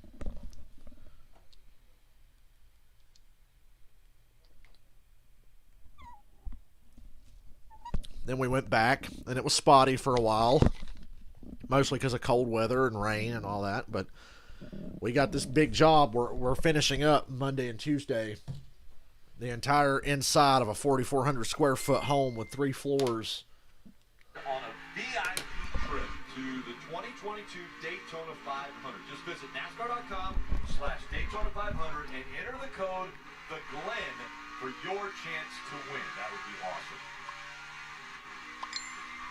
Steve, we saw the 19 of Brandon Jones. He made his way onto pit road while we were at break. And unfortunately, he was on pit road again because the first trip was too fast. So that's an unfortunate mistake by the 19 of Brandon Jones. Going to give up a lot of track position. Another thing just to clean up, I don't think we've mentioned Kyle Tilley, the number 99, was involved in that accident on the front stretch. Well, his crash clock expired before he could make minimum speed, so he had to retire from the race. So right now it's Ty Gibbs who's out front. AJ Allmendinger is 3.1 seconds behind him. Then it's Allgaier, Cindric, and Myatt Snyder. They're the top 5. Jeff Burton, Mayer, Austin Dillon, Brandon Brown, and Noah Gregson are in the top 10 right now. Watching the field close in on Gregson onto the inner loop, and Ty Gibbs is out to a comfortable lead. But now that AJ is cleared in second place, it'll be nice to see just what kind of pace he has compared to Gibbs. Is Gibbs going to bring the fight to Allmendinger and Cindric today? I got a car stop, the 36. Axle come out of this car at one point. I'm going to go with the assumption that they repaired the axle. My concern, though, is after the axle came out, a whole bunch of rear end grease came out as well. And you see the map right there. at the bottom right. He's just on the exit of turn 1. So they're either continuing having issues with the axle, or perhaps they didn't put any oil in. The 36 is stopped at the exit of turn 1. That might bring out a yellow. This to me says the rear gear problem. So when he was coming through here, I could see quite clearly that there was And we have a caution. would come out, and then all of the grease, like you said, Steve, came out of that rear end, and they continued to run the car. And I've done that before, and it won't last very long. It didn't, and so he stopped, and that means the caution has come out. Does that give an advantage to anyone? You know, I was kind of wondering that myself, right? So you have 49 laps to go. It's not really a pit window. Maybe someone in the back half. 7 to go in stage 2. Nah, stay out. Maybe the back half of the field tries to get a tire advantage. They have a couple extra sets of tires.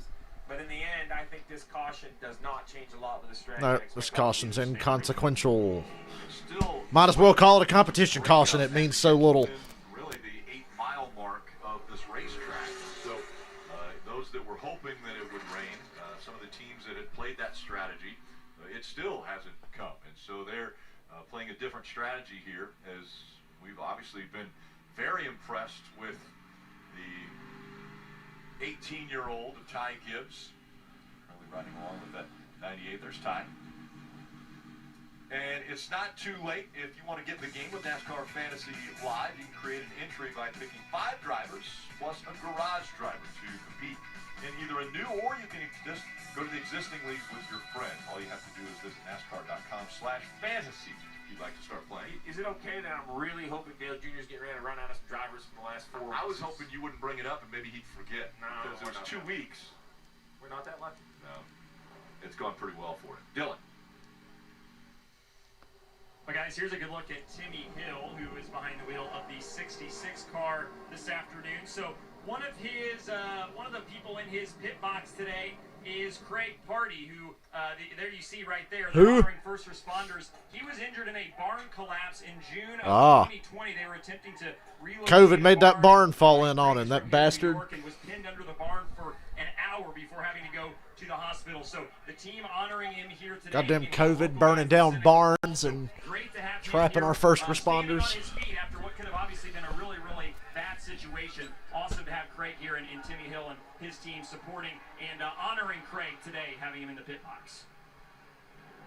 It's always great when teams are able to recognize people who have done some outstanding things in their life that normally you don't hear about. We're able to shine a light on those great stories of people that do heroic things. So pit road will be open, and Steve, doesn't do you any good if you're not running in the back right now to come to pit road. And maybe you got some guys just inside the top 10 might come for some fresh tires. I look at Austin Dillon. He was last on pit road at lap 11. Fresh tires might help him out a little bit. You see Myatt Snyder coming. Looks like Myatt Snyder, Jeb Burton, Justin Haley. Most of the leaders stay out there, Dillon. And good day going for Myatt Snyder in this 2 car. They're pitting. This was a track he was really looking forward to running. He's never turned laps here, so I'm really excited about it. His latest report just that the brakes were feeling a little bit spongy, so they're going to try to correct that issue and also correct a looseness issue as well behind the wheel of the 2 car. Justin Haley in the 11 as well for Colleague Racing. Another guy having a good run. Now, he said this, and I'm curious if, Steve, you can expand on this. He said, I've got great forward drive, but I can't put the power down. So feels like the car is pretty good, but just kind of struggling to get it to hook up and go forward behind the wheel of that 11 car. Yeah, those seem a little offsetting, so I don't know if he can't get the power down because it gets tight. He has so much forward drive. I would have to have a follow-up question on that one, Rick. Restart coming up. Restart coming up, but not soon enough.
My computer sounds like a vacuum cleaner, but then I remembered I put it in performance mode today to make the OBS run better.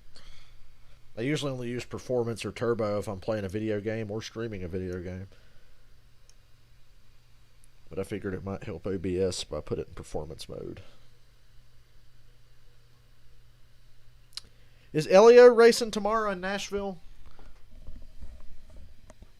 I know Elio Castro, he's going to be full-time next year in IndyCar again, which is awesome.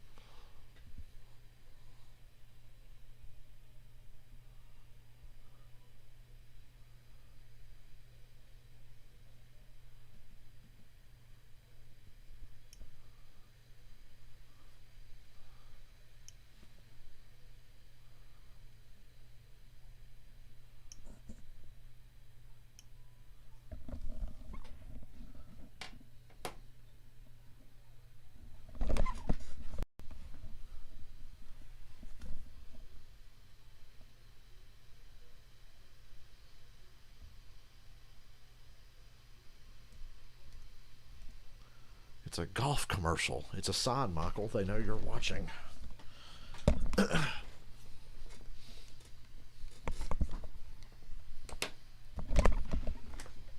Is it me or was Fox Sports 1 during my truck race stream really fucking loud earlier? I had the TV turned up like I always have it turned up so you guys can kind of hear it, but I feel like Fox Sports 1 was like fucking Cinema City earlier. It was loud. I couldn't even hear myself think over Michael Waltrip and fucking douchey bag Joey Logano. And his squinty fucking eyes and his receding hairline. And little updates right now on Peacock. The IndyCar Series is qualifying, and they are doing it at that phenomenal course in Nashville, the road course there. And Jimmy Johnson, not such a great start for him. That was in the first round of qualifying. Jimmy Johnson actually was pretty quick, wasn't he, in practice, Steve? Yeah, I hated to see it. Jimmy and I had a lot. Well, god damn it, Jimmy Johnson wrecked in practice. What a surprise. Jimmy, just come back to NASCAR, would you please? Now we're live. This is qualifying.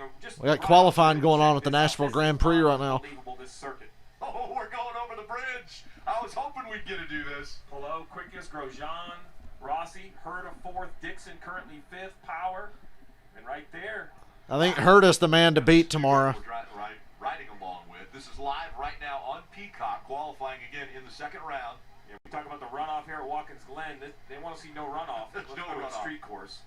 Man, that is incredible. And the people Street courses are crazy. Out for this. What a weekend it's going to be. Ooh, whoa! Right there, Newgarden getting into Joseph Newgarden just crashed. We're seeing this live right now. Joseph Newgarden just crashed in qualifying for the Nashville Grand Prix. Oh boy, put it out. Yeah, that'll definitely end Newgarden's qualifying run. He makes it off track. God almighty. So just how difficult it is, Newgarden, who was up in fifth in this qualifying. That really just happened right there. Getting some bonus IndyCar coverage here on this stream. Newgarden was on the Dale Jr. download. I saw a couple of videos there. He was a fascinating guy. Anyway, we're going green with 4 to go in stage 2 in the Xfinity race. Hope Newgarden's all right. He looked all right. Just busted his ass. We got Ty Gibbs and A.J. Allmendinger on the front row. My money versus the guy I'd much rather have win because I like him better, but my money's on Gibbs. That's an uphill battle. You bet on somebody other than Allmendinger or Cindric at one of these road races. But Gibbs has shown he can hang with them. Daytona, Mid-Ohio, today here at Watkins Glen. Cup Series, and then that IndyCar Music City Grand Prix from Nashville at 5:30 after we are done here. We have a great mix right here in the front four for basically a 4-lap dash to get into the stage. We have the road course veteran A.J. Allmendinger lining up with the young rookie Ty Gibbs behind them. Austin Cindric, who's probably the favorite coming into the day in the 22, and next to him, the veteran and Justin Allgaier. So 4 completely different storylines with very talented drivers. You never count out 4 laps. Allmendinger or Allmendinger on the outside, Cindric on his bumper. They're both on the outside. How much you want to bet they power off a 1 around the outside of Gibbs? We'll see.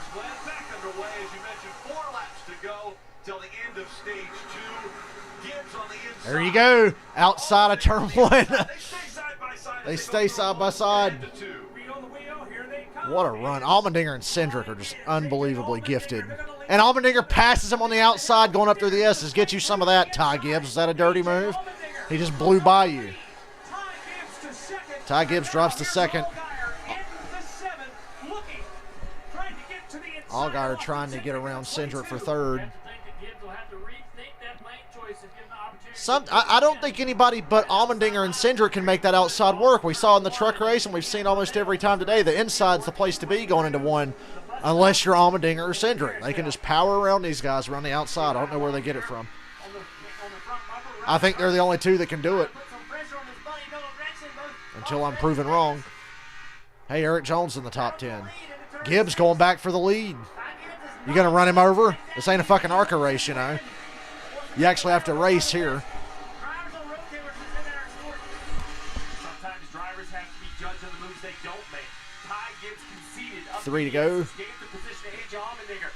Very, very smart. I watched Tony Stewart and Jeff Gordon get bullheaded through the S's one day and ruin both drivers' chances. The young driver, the 54 Bagley. Yeah, Letarte was on the 24 crew when that happened, I believe. I watched that clip. That's a race we should have watched during the off week, the 2000 Watkins Glen race. That was a classic. Steve Park won it. Jeff Gordon and Tony Stewart wanted to kill each other. Look at the gap Allmendinger built coming out of the S's. Jeb Burton's back on pit road. Guys, you see Jeb Burton there on the bottom of your screen, and work going to the Left rear damage on the 10. On the left rear fender. Now you see them putting the bear bond on the left rear as well. So being conscious of not getting put a lap down or losing too much traffic, but obviously an issue for the 10. Birthday week that Jeb Burton was looking for. You after his birthday, hope for a little better luck than that. Got his first career win earlier this year at Talladega, and so he's riding that into the playoffs. But this is definitely something that he was hoping momentum would be on his side as he was going into the final 7 races before the playoffs kicked off. And Rick, we are blessed to have some great road course experts because no one is leaving this field. That's what it should be all about. It's great to see Allmendinger here battling, but Ty Gibbs right on his bumper, Cindric right there. With 2 laps to go, pit road is now closed. Michael Annett, top 10. See, we got Sam Mayer, Michael Annett, and Eric Jones up in the top 10 now. Allmendinger can't get away from Gibbs, but I think he's pretty comfortable running how he is. Cindric's creeping up on the back bumper of Gibbs. 2 laps to go here in this stage at Watkins Glen. And this is the best education that you could ask for if you're Ty Gibbs. To follow one of the best in the business around this racetrack. He doesn't want to follow him, but yeah, he can learn a lot. He's starting to learn how to beat that 16. Where you can beat the 16 is off the corner when he gets hard in that gas and slides the rear tires. That's one weakness in Allmendinger's game. That's usually when he's chasing somebody. When he's the leader, it doesn't happen too much. You're not going to beat him on corner entry unless you just want to run through him. Sticking his nose in there, doing everything but touching Allmendinger. This visor cam is amazing right now. They'll come up on 1 to go in this second stage. Can Ty Gibbs get around him? You mentioned he's going to race against him. Allmendinger, he said, I'm not going cup racing with Colin next year. I'm staying right here in the Xfinity Series. I want to try to win a championship. Allmendinger out in front. Ty Gibbs all over. Here comes Cindric. 3-car battle for a stage win with 1 to go. AJ Allmendinger throws us away. Ty Gibbs is there to capitalize. Here they come into the S's. It's Allmendinger in the 16. Ty Gibbs in the 54. Austin Cindric has closed in at the 22. 3-way battle for the lead. Final lap. Noah Gregson's in the top 5. He'll rally Herbst to 6th for now. Somebody will take care of that later, I'm sure, if recent road races or anything to go by.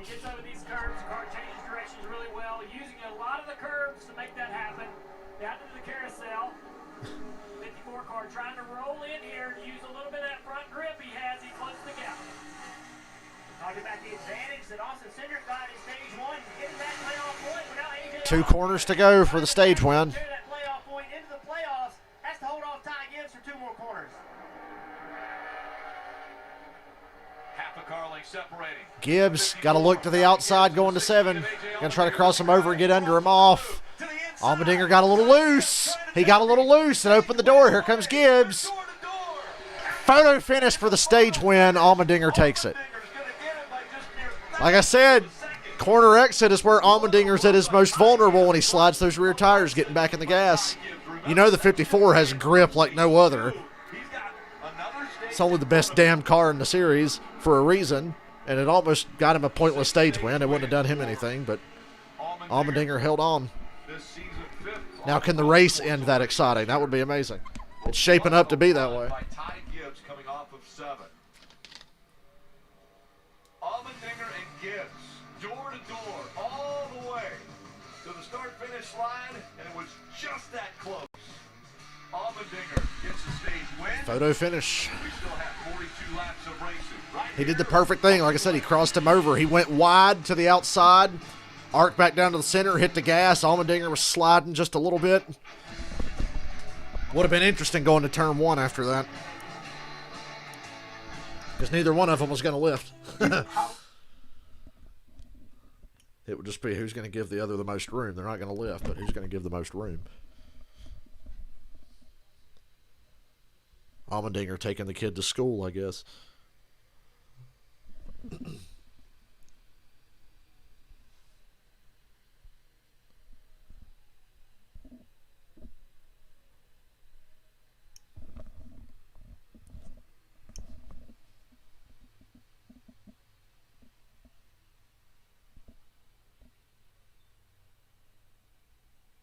David Land said Newgarden hit the wall right in front of him, because apparently David Land's there. So shout out to you, David Land. I just read your Twitter. And I'm with Jeff Gluck. Ty Gibbs continues to impress. Doesn't matter how good his equipment is. It's clear the guy has the talent. Yes, he does. He most certainly does.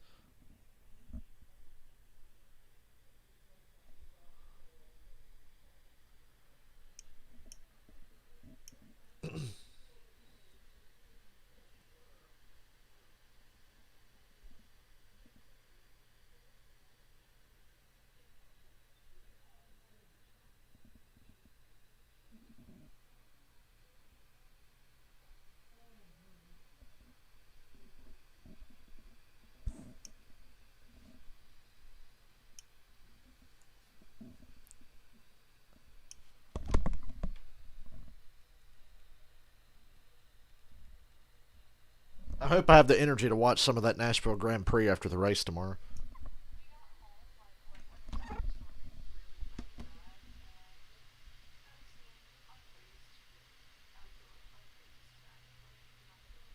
If he could find the source of the thunder, he would just jump on it and attack.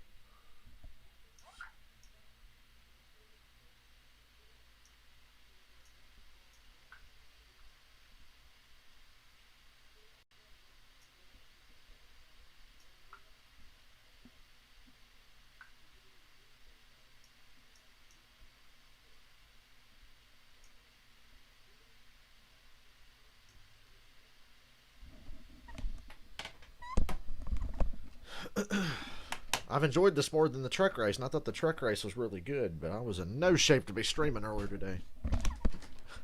Deliriously tired and hungry. And by Ford. Built Ford proud. Dylan. It was a great battle for the lead and ultimately the win there at the end of stage number 2 between Ty Gibbs and AJ Allmendinger. Listen to AJ's radio and where he thinks the 54 is maybe just a touch better than they are.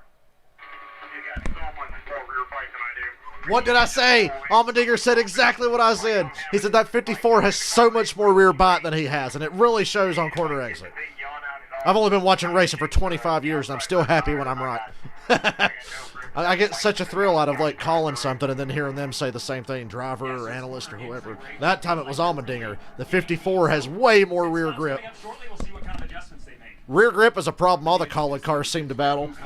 Yeah, so there's a couple options here, right? You can pit, take tires now. You think tires are valuable. You're going to want them. You don't want to be stuck on old tires. And you then have a shorter fuel. We got some cars pitting. Allmendinger, Allgaier, Herbst. But Ty Gibbs, Cindric, Gregson, Sam Mayer, and Hemrick stay out. So it's a mixed bag here. I don't really know what the right call is, but Allmendinger's choosing tires, I guess, to help with that lack of rear grip compared to the 54. We're just probably not the best one out here right now. So looks like it's just going to be an air pressure adjustment, just a minor change. 4 good years in Sunoco fuel for Allmendinger. Justin Allgaier down there at the bottom of your screen as well. He was wheel hopping at the start of this run. Got quiet on the radio afterwards. Fairly happy with that 7-car, Parker. Right, and also pitting now, the 6th place position. A great run for Riley Herbst, just a little tight in that 98 car. Here looking to have a solid run after a tough start to this season. You see that adjustment right here for Goodyear tires. Riley Herbst on his way back out onto the track. We'll take a quick break and be right back for the restart. Rear grip. You need it to win this race. Like Allmendinger said, doesn't have the best car out there, but I think he can make up the difference.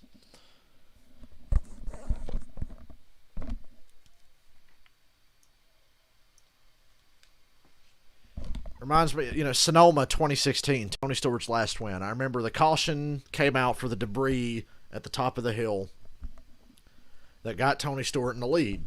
And when that caution came out, I fist pumped. I was like, yes! My buddy Anthony's watching the race with me, and I said, I don't care what car Tony Stewart has. I don't care what problem he's battling. He's out front on a road course. He's going to win this. And he did. I mean, he had to fucking kill Denny Hamlin to do it, but I said right then, he's not losing this race. I don't care who's behind him with a better car or whatever. Better tires, worse tires, doesn't matter. Tony Stewart's going to win, and he did.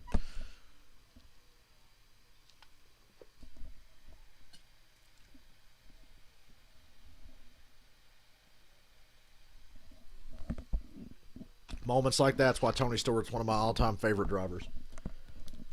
Because I had all the confidence in the world on his old-ass tires with like 25 laps or whatever was left in that race that day. I was like, he's going to win. He's got this. Doesn't matter what happens. He's going to get it. And if he can't get it, he'll just take it, which is what he did. Of course, Denny kind of choked, but Tony did make sure he got it. He clobbered Hamlin off of turn 11. 2016 was a great year for all the stage nonsense and everything.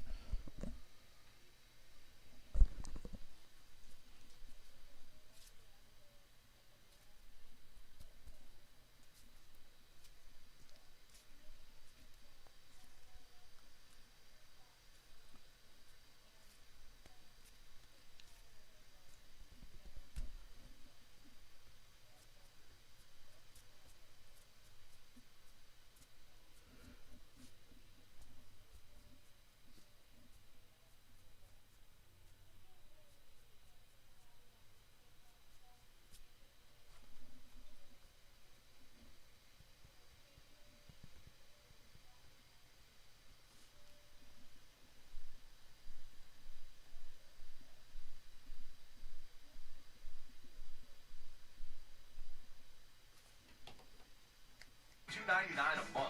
Listen in on his strategy. Maybe with some generous donations, one day I'll buy that fucking NASCAR scanner thing for $2.99. I know it's only $3 a month. I can afford it, but and have that play on the stream whenever we want to hear what's going on. Going green for stage 3. It's Gibbs and Cindric on the front row, followed by Sam Mayer and Noah Gragson. Cindric on the inside. Ty Gibbs will be on the outside. I like my positioning here for my money because, like I said, I got money riding on the 54, so I like where I'm at right now. Allmendinger's 4 wide in the middle back there. Ugh. Made it through, and Gibbs aggressively cuts across Cindric to clear him up through the S's. Take it, Gibbs. Be a man. That was a manly move.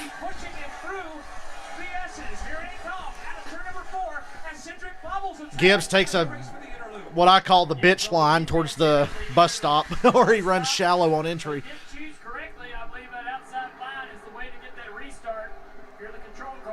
So the 54 gets away with the lead for the time being. Mayer trying to get around the outside of the carousel to pass Cindric, and he just slides. Drops back a couple of car lengths as Gibbs drives away from both of them.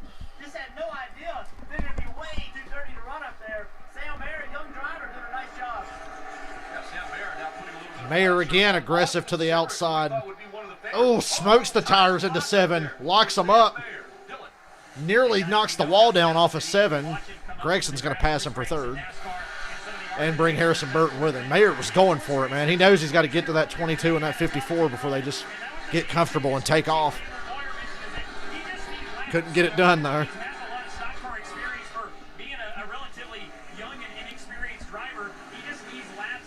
22 and the 54, same shit, different year, new drivers. Thank God it's not Brad Keselowski and Kyle Busch. A long way to go, but having a really, really nice run behind the wheel of that 8 car, and he's not afraid, as we've seen, to make some moves and keep himself in contention. And he drives way over his head, but that's typical of a rookie, and he'll sort through that as he makes these mistakes. Is Dale Jr. losing his voice like I am? Whoa, Noah. Noah fishtailing coming out of the bus stop. Drags in the 20 to 19. Those two guys got off sequence, and they try to work their way back into this field. Eventually, you saw that 9 car get real slow. There's a bird trying to get down the outside of him. I think Just fishtailing. run into it, and when he did, Brandon Jones got underneath him. Good battle right here between all these guys. Noah Gregson, he's turned his year around lately. Had a really rough start, but on a string of top 10s, there's a little bit of calmness that he didn't have early in the year. We had a car getting the dirt in the inner loop here. It's all clear over here, but there's a lot of dirt and debris out on the inner loop right now for these leaders when they come through. Watching the leaders clear 1, downhill into 2. Noah Gregson in the 9, running in 4th. There's Harrison Burton in 20. Brandon Jones on the comeback trail after a pit road penalty earlier this afternoon. He's worked his way back up. They're cresting the hill right now, crossing over. Gibbs has a 1-second lead on Cindric. Allmendinger hasn't gained a lot of ground, if any at all. He's 14th right now. And they all stay through the bus stop here. I think it's a Gibbs-Cindric battle from here on out.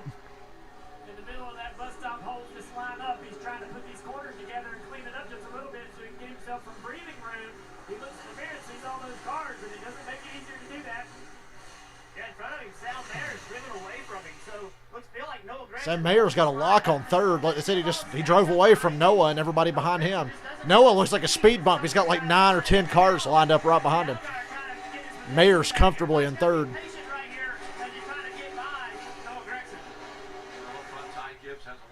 Yeah, Noah Gregson's a rolling roadblock right now. Jesse Little smoking. Slid through the dirt. You see that there. Jesse Little in his off time wasn't off-roading. It was actually at Evergreen Speedway during the off. I don't care what they did during their off. Let's not talk about those 2 off weeks ever again. It was miserable. Let's never do that again. Please. It's pretty smooth through the grass. A lot of guys have taken that trip. So now it's just a question of does your engine stay cool enough as now the 20 continues to hunt the 9 down the backstretch. Parker. Well, guys, I want to talk about our leader for a second. I know we've talked a bit about what an impressive job Ty Gibbs is doing, but I'm just looking at some of the numbers here. He stopped the earliest of the leaders. He's continually been being told to save fuel. Oh, Mike Snyder spun. Woo! Right at the middle of the bus stop, but he made it through. No caution. Merges back onto the track. He's all good. But there goes his track position. His race is pretty much ruined. Over the last couple laps, so not sure if it's related to that, but he certainly had an issue getting the car slowed down. Yeah, it was a self-spin there by Mike Snyder. I don't know what happened. Spins the car around. Everybody doing a great job to avoid. Myatt is a great road racer, but having some troubles here today in this 2-car. Myatt actually matured in the NASCAR Euro Series, where really I think there was only 1 course that wasn't a road course there when he was over in Europe. Allmendinger back in the top 10 now. I said he hadn't gained much ground, but then in the last lap and a half, he passed like 5 cars. Allgaier and Allmendinger 9th and 10th of the freshest tires. Gibbs, the leader, is on the oldest tires. As we're looking at about 35 to go right now, I think many of these teams trying to get as close to about 30 to go as they can, but that's going to be tight for that 54 car to go well over 30 laps. So basically, Rick, you have this situation. Ty Gibbs, Cindric, Track position is everything. Tires help, but track position's everything. The big question to me is Allgaier, Allmendinger, Balicki, the guys down there farther in the field, even Jeff Burton. See that bubble floating across the racetrack just now? I can't be the only guy that noticed that. Somebody blew a bubble. Uh-oh, Junior put... Man, Junior's on it today, man. The 5-car, Matt Mills. That's going to be a caution. And we have a caution. Is that a disadvantage boy. The guys who you said we're going to be coming to pit road in about 2 laps? I think everybody's going to have to pit road. Everybody's going to pit now. Close to the fuel window is the 5 of Matt Mills. Even Allgaier and Allmendinger, who just pitted at the previous yellow. But Matt Mills is junk. David Smith made it pass on the on this 5 car.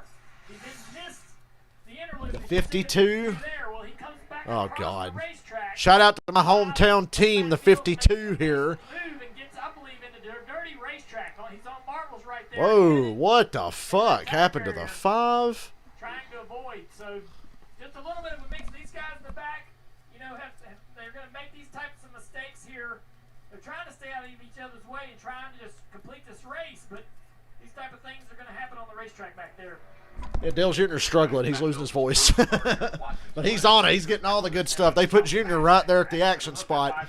The bus stop and the carousel. That's where the action happens. And coming out of that carousel, the fucking death corner. Ask Jeff Burton and Jeff Gordon and Sam Hornish about it.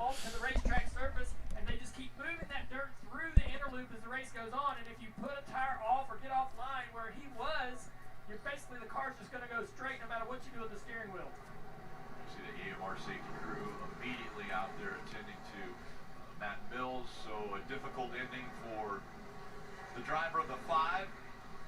Young man, 24-year-old. Again, his career best finish 10th. That was a day. Right on the edge of the pit window. So close. Today. That's now where Ruoff Mortgage, he's to victory lane. We obviously would like to welcome Ruoff. They've given us the back cam back on the backstretch here at Watkins Glen. They'll be a part of victory lane.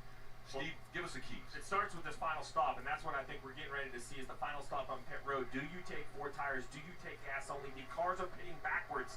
Can your pit crew execute? And then after that, the restarts. We've seen it 2, 3, 4 wide all day long. And then with those restarts, it's calculated aggression. We watched Ty Gibbs let Allmendinger go. I thought that was a great decision earlier in the race. But if you're in the last run of the race, can you afford it? At some point, Rick, you have to push the issue.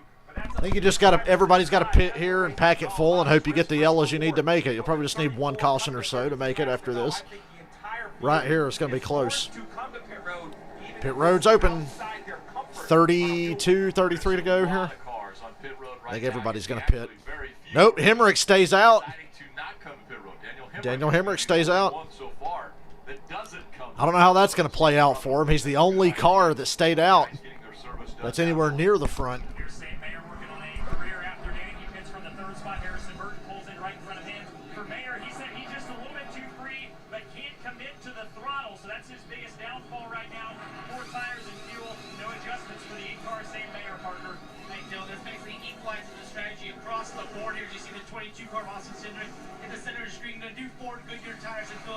He's just too tight to catch that 54 Ty Gibbs.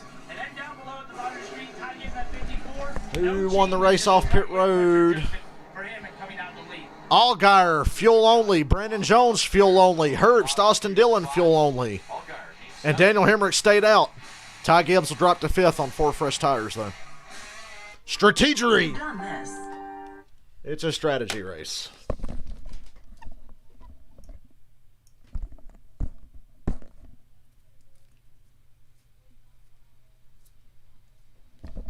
Everybody's trying to sabotage me from getting my 750 or whatever the fuck I get if Gibbs wins.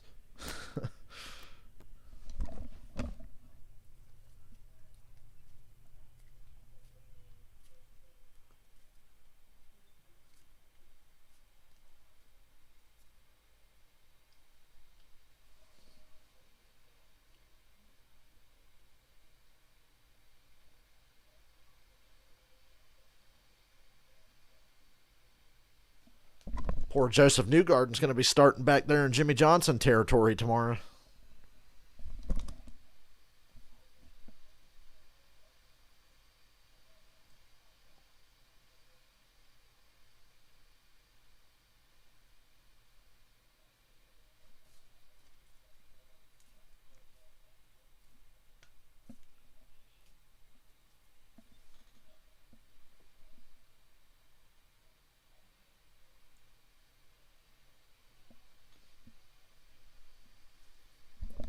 Yeah, I like taking tires there. I'm still good with Gibbs.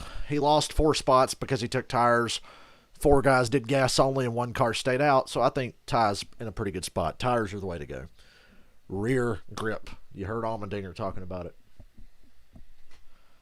So I think Ty's just got to be he's just got to be patient here. Spent more time on pit road than anybody, got more gas in the car than the guys who got out in front of him, and the one car that stayed out didn't get any gas. So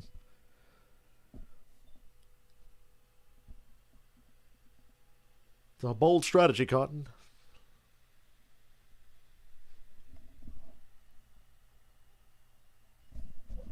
We'll just have to see.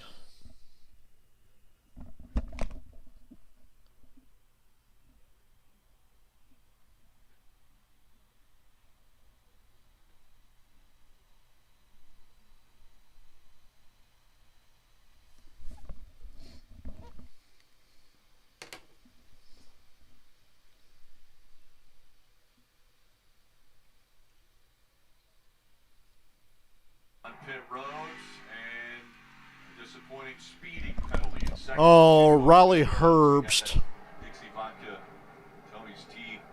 Ford going a little bit too fast. Riley Herbst too fast on pit road. Fucked himself, as he often does. 32 to go. We're going green. Hemrick's the leader. Couple other cars stayed out with him. I can't tell who that is. But this is going to work out great right now for the 18. He's going to be out front comfortably. 3 wide, Brandon Jones, Allgaier in the 90. Who's in the 90? Preston Pardis. That's Bailey Curry up here running in the second spot. Bailey Curry in the 74. Wow. Oh, and Gibbs squeezed in there under Allgaier into the S's. And Hemrick takes off with the lead. Can't make it from here. Brandon Jones going for second. Gibbs looking at the inside of the 90.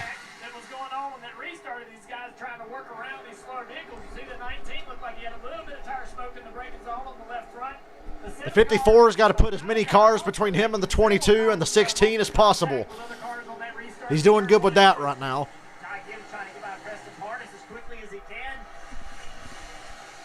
He's just got to be patient here. He's going to get these guys. He's faster than all these cars, and the 18 in the lead can't make it from here. Has no chance at making it from here. So the 54 Gibbs just needs to be patient. He's got a nice gap between him and Cindric and Allmendinger. So, but the 90's giving him hell right now. He can't get by him. Don't race Gibbs too hard. He doesn't like that very much, especially if you've got less money than him. He still can't clear the 90. Now he probably will. The 90 went really wide off of 1. Yeah, he clears him. Woo, the 90's drifting going up into the S's. You could hear the tires. That was his tires squealing.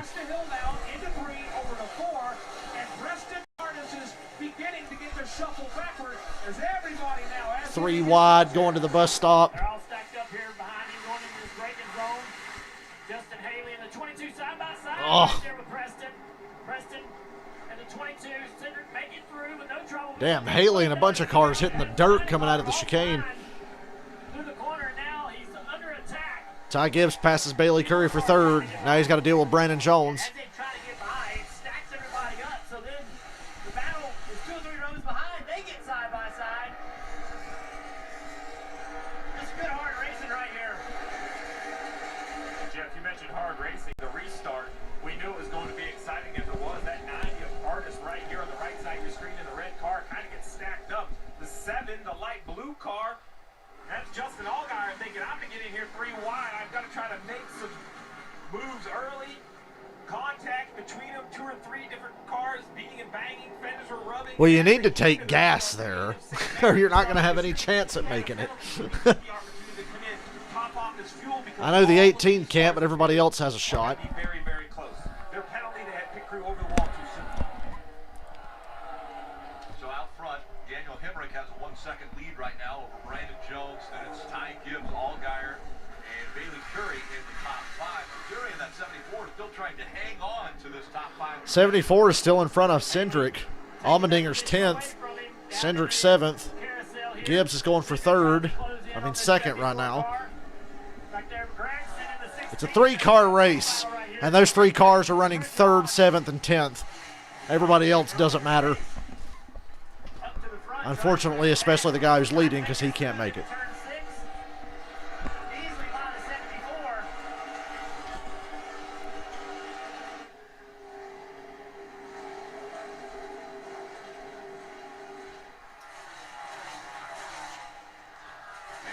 now Cindric running in the 6th position, Parker. Right, this might be a little bit by design. Remember, we went green at about lap 33, the 22 team just discussing how they believe the 54 car of Ty Gibbs is actually half a lap short. His team confirmed that by saying they might need a splash Told the 54 he's a half a lap to a lap short. Might need a splash of fuel late. Cindric believes they can make it on saving a little fuel. I think the 54 will be fine. I think they'll get a caution, and that's all they'll need to make it. If they're within a half a lap or a lap, they can get a caution and be okay. Which means a lot of other guys are in the same situation. Gragson's been trying to throw a few blocks to keep that 16 of A.J. Allmendinger behind him as Gragson tries to get around these slower cars. Gragson's not Allmendinger's biggest fan, if Loudon serves my memory correctly. Down this back straightaway. Battle for second place. Look at 3 Gibbs cars in front of this race. Ty Gibbs going to look underneath. Rear grip off the corner. There you go again. Gibbs got a huge run on Brandon Jones off the corner. Saw on the wheel a little bit there off of 7. Couldn't get the run down the front stretch.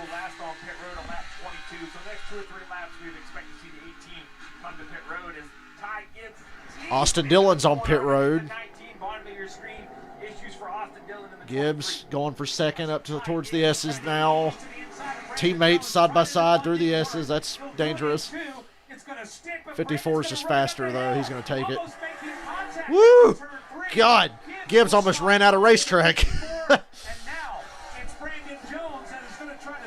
he takes the spot. Driver etiquette, man, it's really changed since our race. Driving through the S's or through the interloop or anywhere for that matter. Just so Oh, don't get Jeff Burton started on driver etiquette. Jeff Burton and Tony Stewart have the most to say about driver etiquette. Tony Stewart complaining about it, always found ironic. Brandon Jones with a really good strategy. Hit it under green, put on 4, and then under caution, just did gas only. Got his track positions. Done a nice job at keeping it, though. Had the pace he needed to have to keep that track position. Great call by the team. Good job by Brandon Jones stepping up. We know Hemrick has to come to pit road here in just a moment. Ty Gibbs running second. He'll take over the lead as we go down. Hemrick, Gibbs, Jones, Allgaier, Haley.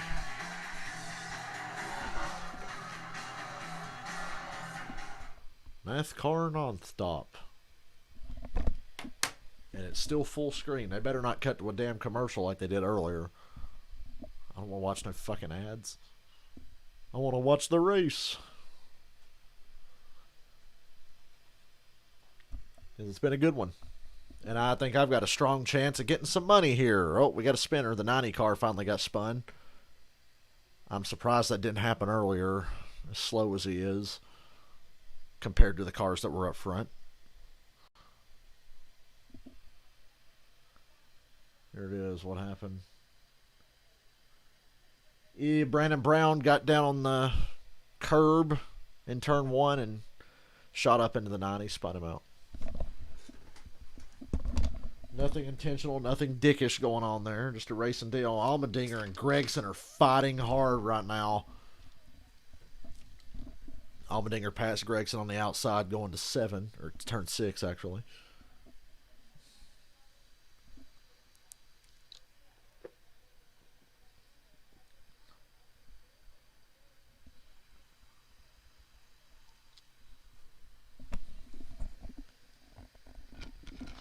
Hemrick to pit road. This is his last stop of the day, so he's hoping he catches a caution to try to get some other cars to just give up and come down pit road and take their spots. But like I said, I don't like the strategy that the 18 is on, but maybe I'm wrong. But it's not what I would have went with. I would have pitted at that last caution for sure. So that hands the lead to Ty Gibbs, who they believe might be half a lap to maybe a lap short. That's a lot. A lap is a fucking lot. So if I run out of gas and lose money on that, I'm going to be pissed off, Michael, just so you know. But we're in good shape right now. One caution's really all we need, I think. One caution and no fucking overtime.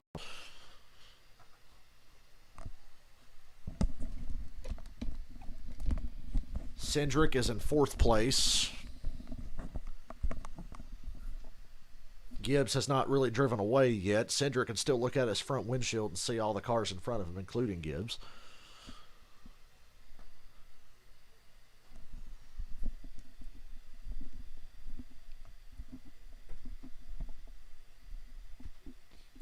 He's going for third now under Allgaier. And we're back.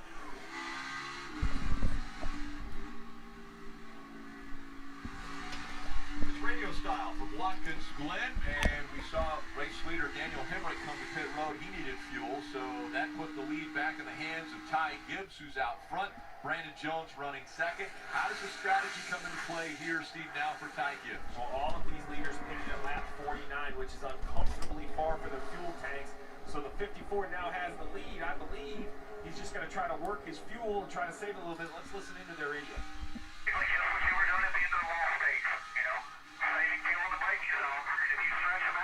On one hand, I want Ty Gibbs to win so I get a little money. On the other hand, I'd love to see his face if he loses. So hard. I hate betting on drivers I don't like. I said one caution and he's golden. Drivers, help me out with this. He said, watch those braking zones. In my mind, Dale Jr., Jeff Burton, that means lift early, let the car roll. So, Junior, take me on board the 54. Where do you think the best places are to save fuel? Man, that's a tough one. Yeah, excuse me. Early, using less brake is a great way to save fuel. You got to drive the car up the hill, though. You got to mash the pedal to get it there. So this part of the track probably not such a great place to try to conserve. But here, if you approach the braking zone to the bus stop, you can lift exceptionally early, far earlier than before. Use less brake. Roll through there about the same speed and probably not give up a ton of lap time. And also, Junior, but how much gas can you really save? It's starting to look awfully stormy there again. It's pretty dark. Over the same part of the racetrack, it was dark near the end of the truck race when the weather rolled in. more RPMs and more fuel burn. It hurts lap time a little bit, but that's not what Ty Gibbs is worried about right now. What he's worried about is making fuel, right, Steve? That's what we're talking, man. Find a way to make this car go around the racetrack using less fuel. See, I always loved it when you told me, you know I hated to conserve fuel anytime you told me that, but in a road course, if you told me to conserve fuel, I loved it because you worked so hard to run fast here, and a lot of times end up actually going slower over driving the car. So when you say save fuel, a driver can actually back it down a little bit. Yep, this is how I'm going to lose my money today. I can feel it in my bones.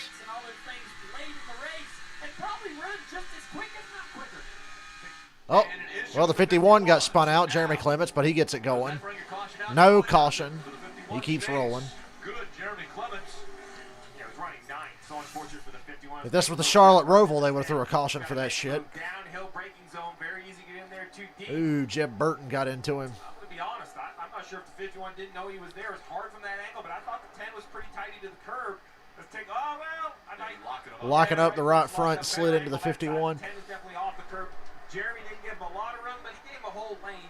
And I want to go back to that Ty Gibbs conversation about saving gas. Just remember, that's a young man who's 18 years old. So that's a lot to take in. This is more than just how fast can you go. He's doing all of this trying to win another Xfinity Series race. It's more than just steering and braking. You have to really manage the entire race. Steve, but I do believe this. I believe the young driver, Ty Gibbs, been around this sport forever. He knows these strategies. He sat on the pit box and watched these things happen with Kyle Busch. Ty Gibbs is so fucking great. Yeah, we know. Very talented man. He understands the play, right? It's just if you can even call him a man yet. Brett Moffitt, top 10. You'll love to see it. Looks in the mirror as we take a look at the Toyota driver update. Started this race in 13th. We saw him have a great battle with A.J. Allmendinger, a veteran.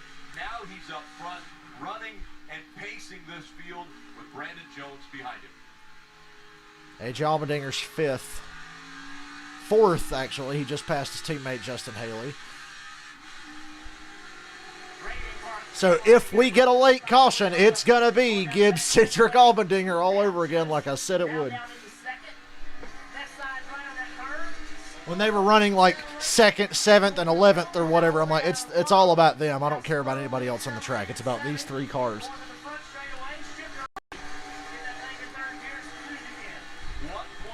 seconds to gap right now. Ty Gibbs has over Brandon Jones. We know that they're thinking about saving fuel. They don't know if they have enough to get all the way to the end, which is 21 laps away, is that checkered flag. Cindric running in the third position, Allmendinger fourth, and Allgaier in fifth. Dylan.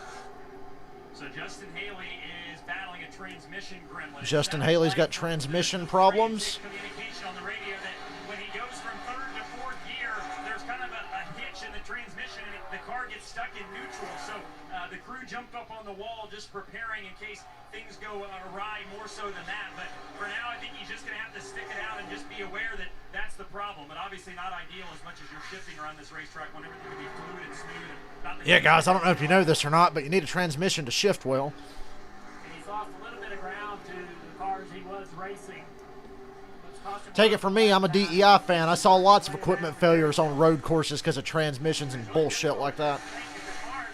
Just won't go into gear easily. It messes up all of your timing.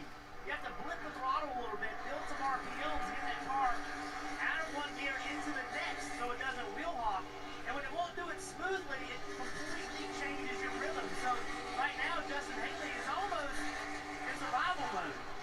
Get around this racetrack without tearing the transmission up anymore and be really careful with it. We're at the Camping World, 20 to go. I'm going to tell you, the driver I have my eye on is actually in second place at 19 of Brandon Jones. He's slowed down the pace a little bit. I believe he's gone into fuel conservation mode. I think he's letting Ty Gibbs go out there. You see the gap, 2.5 seconds. If Brandon Jones gets lucky and wins this fucking race, I swear to God. He's not the only one that has backed that race car up and has backed those lap times down. There are several. Oh, we got a problem. The six car. Went straight off the racetrack. Gets it all back together on track out of the carousel. Damn it, we need one caution, just one yellow. And I'll say that I've got my money in the bank. Unless Allmendinger pulls one of them damn Mid-Ohio moves again.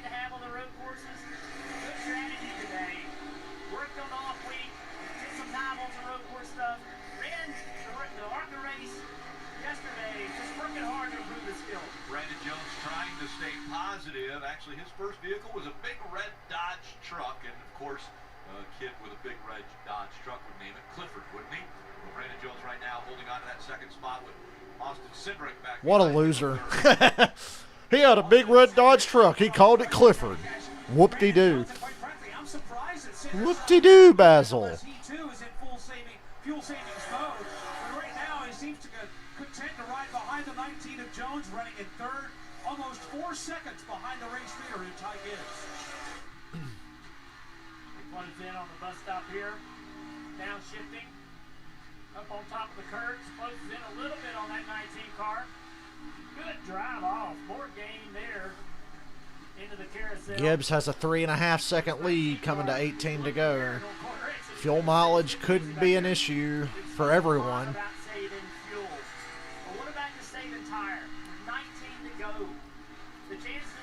It's been a long day. I'm sure everybody's tired. Road course. How can you go that far road course without a caution? So maybe some of these drivers are not only saving fuel, but just taking it easy on tires. So for a late race restart, they got to get a shot without having to pitch. Couple spots back and 9 seconds back. Brandon Jones is Allgaier. Dylan. He's falling back and not by design, so he's maybe got a potential problem here. He thought it was Justin thought it was maybe Allgaier thinks he has a problem. The lock up there in the big screen. Now he feels like there's maybe a tire coming apart. Whatever it is, it's something that's very inconsistent. It's making the car very hard to drive. Allgaier has a problem with either a tire or brakes or something. He doesn't know. But he's fading fast. He's dropped back to 8th place. Oh boy, he's dead sideways coming out of the S's. Ugh. And now he's got pressure from Justin Haley. Haley now in the 11 is going to look to the inside of Allgaier as they're all stacked up now at the back straightaway. Haley's in position here to take this spot. No, they're going to race side by side through there again, but the lap traffic's going to get used as a pick. And allow that 11 car to get through the 7, man. He is fighting hard all over the racetrack. No grip in that car right now. Yeah, that's the definition of no grip. That car looks evil right now. Brandon Brandon Jones going to pit road.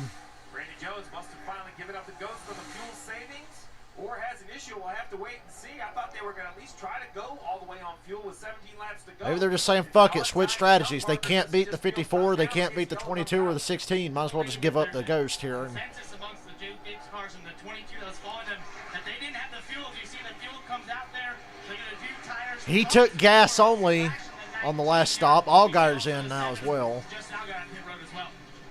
Yeah, and so that problem they deemed was not going to make it. The car was not going to make it, so wanted to bring him down pit road just to be safe. So obviously this will make them good on fuel. They're going to lose a lot of track position here. They just hope that everything can cycle back in their favor. The problem, Rick, is if the yellow comes out, I believe the lead is going to stay out and save gas. So we're going to check. That's what I believe. That's why I'm hoping for a damn caution. I just want a caution and have these guys stay out. The plot thickens. As once again they go side by side, but I have a full screen view of the race, which I love. Please tell me it's just going to be like this from now on this fucking app.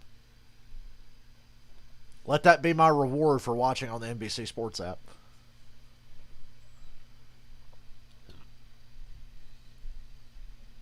Gregson and Harrison Burton racing for position right now.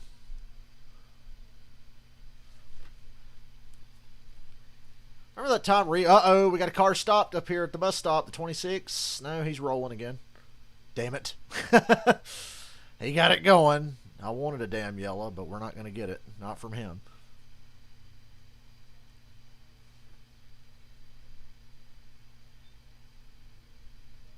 Damn, he got punted by the 8 car.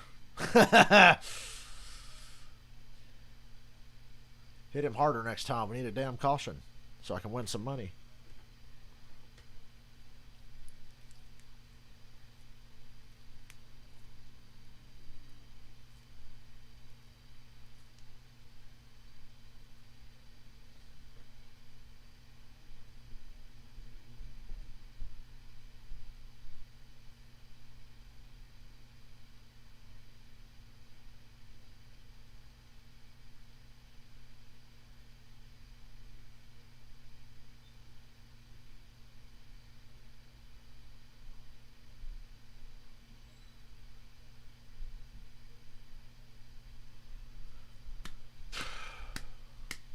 So how much do I get, Michael? Is it $750, $850? What the fuck is it if Ty Gibbs wins? I can't remember.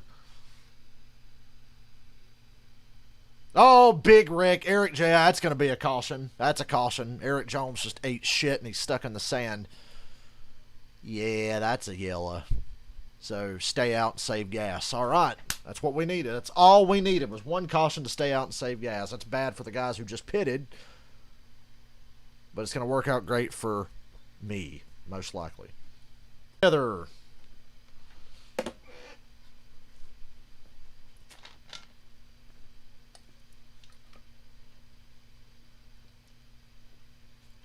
Well, I hope for better things for Eric Jones tomorrow. He needs a break. Daytona's coming up, so he might be my bet for Daytona in a few weeks.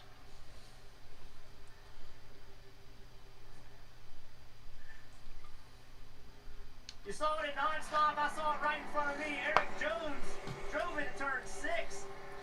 Appeared to not have any brakes. Hard contact on the outside wall. You see right here, he's already made God contact. almighty. Car just immediately turned to the right, almost head on into that blue barrier. And then as it slid toward me, right underneath me, it got into the sand and it stopped. Big impact for Eric Jones. This is my shot. This is what I saw. All of a sudden, Eric Jones just goes right. Really weird look. Makes you wonder if he just had rear brake or something and just turned that car.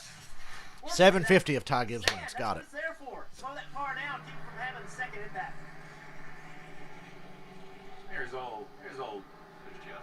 Yeah, I'm telling you, Jeff, that's a pretty good spot. I'm jealous. Hey, Jeff, if you knew that you didn't have brakes, would you turn it into the wall to try to slow you down, or would you go straight into that wall that's in front of you? I'm not smart enough for that, man. I would avoid contact as long as I could. If Eric Jones did that, it was a great move, but I just don't know that you could do that. I just wondered if the brake went to the floor, and when that happens, one master cylinder catches, and usually that's the rear, and then it just wheel hops it and just turns it really quickly. I have a feeling that's what happened. Just the fronts didn't work, and immediately the rears came in. Every driver that goes straight says, man, I wish I would have just turned right into the wall.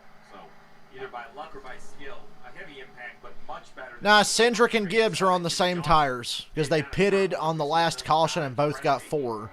So they're on the same tires. Exciting, but they can be dangerous just because of all the angles of the walls. So all 3 guys are on the same tires, and this caution should help them get to the end on gas. I'll be right back. I'm going to run to the bathroom. Brandon Jones, we saw him kind of, throw the towel in and come to pit road, take 4 tires. Well, a great job by Brandon Jones because, the field was so strung out, he actually rejoined in 12th. Yeah. So he's going to restart inside the top 15 with fresh tires. We'll see if he can use that as we ride on board with Ty Gibbs. You heard him shutting the car off, coasting. You could do it. We've seen him not refire. You lose positions. You got to be careful where you do it on the racetrack. Guys, we talked a lot about getting track experience. We talked a lot today about drivers that have run this weekend. This is the negative to it, right? If you're Eric Jones, you're here for one reason only, win this race and get experience and better use it for tomorrow, but this is the negative, right? This is the problem where, car owners get a little bit nervous about letting their drivers run. It's dangerous. You're in these cars going this fast. Eric Jones with the big hit today clearly got out of the car, clearly looks fine, but you do expose yourself. That's why I never thought Hendrick would let Kyle Larson drive for him with all the crazy shit he runs during the week. I mean, Jeff, that is absolutely, the concern of a car owner to see your guy out here. But with no practice and qualifying, I think the rhythm of the track does kind of take precedent. I think it was good for Eric Jones to be out here. You see, I'm not sure if that's a nervous car owner. I'm betting it's a nervous grandfather. Coach Gibbs, Ty Gibbs' grandfather's there. There's Ty's mom, Heather. So the family's here. This is the part that we kind of lost with the pandemic. It's so great to see the families back around. It's such a family sport. Yeah, for now, Latart. For now. Dirt races out of GoPro. Oh yeah. And I knew he had talent, but there's no way I would have guessed just this much raw talent. We could move him up in ranks to the Xfinity Series, but he's proven he deserves this ride. And here you go. We thought there might be some decisions. We got Gregson coming down pit road. He's probably the highest runner coming down the pits. Most everybody's going to stay out here. One of those is Noah Gregson in that 9-car, wanting to get those fresh tires, thinking maybe if they can add some grip to that 9-car, they can find themselves getting more positions here. He's just struggled a little bit with the rear end of that car. As you look, it's going to be 4 Goodyear tires and filling it full of fuel again to make sure they're good to go to the end.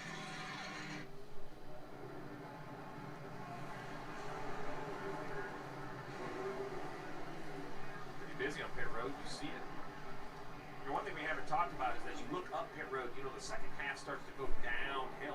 We have had a couple speeding penalties down in section 2, and I wonder if sometimes, just the momentum, when you set cruise control in your car, next thing you know, you go down the hill, the interstate, you're going a little quicker. Or if it doesn't catch a few drivers off guard the last couple sections on pit road. Hey, that's never worked for me trying to get out of a ticket. Never worked. It was downhill. So while this race is going on, qualifying was taking place in Nashville for the IndyCar Series. Their first race there, the Nashville Grand Prix, and 21-year-old Colton Herta. A show in qualifying. He was able to win the pole. Takes the So he pole. will start up front. Scott Dixon will be beside him in the front row. Colton Herta, Scott Dixon, front row tomorrow. Road race there in Nashville, which would be excellent tomorrow after the Cup race from right here at the Glen. Here's the schedule of what's going to take place on NBCSN at 2 o'clock. Countdown to green here. Then racing from the Glen. Again, that 1-year hiatus from last year. So back here at the Glen for the Cup Series. And then over to IndyCar Music City Grand Prix from Nashville. So looking forward to that incredible race. And if you think tomorrow's going to be great, because it is with 2 great races, a week from tomorrow, we're going to have Indy with both IndyCar and NASCAR on the same circuit on the same weekend. So I'm excited to go up there. I get to play half fan, half commentator. I get to commentate the NASCAR stuff. We get to watch the IndyCar race. Okay, speaking of fan, I know you're a fan of cars. So Mecum Auctions is taking on Monterey as far as they are there. On Thursday, it's on Peacock. So you've got to start off on Peacock. Looking forward to that. Now, Steve, one of the cars that's going to be up for sale is a 1952 Ferrari 340 American. So what would your opening bid be for that car? Well, my opening We're going bid, green with 12 laps to go. $5,000, Rick, 'cause that's probably all I can afford. 750 riding in that 54 car. It'd only be about Michael, you've got substantially more riding in the 22, so God bless you. We're on the front row. Car is right now $5 million. It's going to be up on the auction block. I feel guilty winning 750 if I know you don't win 56. So it's a tough situation. Sometimes friendships get put to the test. This could be one of those times. You do such a great job telling the story. I mean, how about a little Carol Shelby? Oh, yeah. There's going to be some Carol Shelby action going across the stage, which those are outside of our price tag too, Rick. Hey, Burton, can we get a loan? We're thinking about making some bids.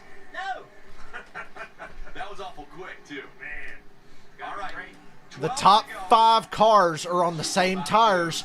Brandon Jones in 6th has 16 lap fresher tires than the top 5. But Gibbs, Cindric, Allmendinger, and the Burtons are on the same tires. I think at this point, they're keeping going. You got to assume you're good. It's time to go. How fast? You save gas under that yellow, you're good. What a launch by Gibbs. He picked the outside line. Let's see if it works for him like he did the 22 and the 16 earlier. Cindric. Cindric's going to take the lead on the inside. Gibbs goes really wide. Stay in the gas. Ah, the 22 got it. 22 squeezed him. Ugh. Well, really, the 54 squeezed him, and then he went wide. Got to get after it, Gibbs. God damn it. This caution's getting me to the end, but it might have just cost me the race anyhow.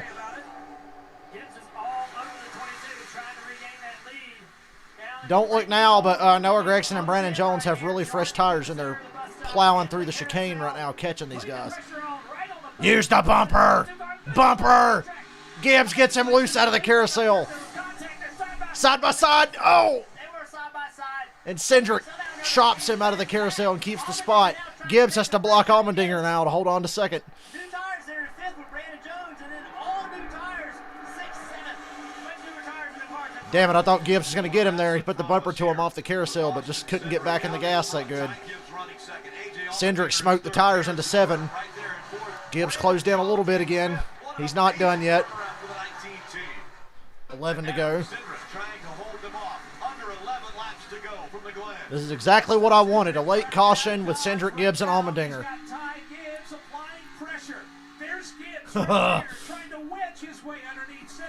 Can't bump him through the S's. Well, I mean, technically you could, but I would not advise it.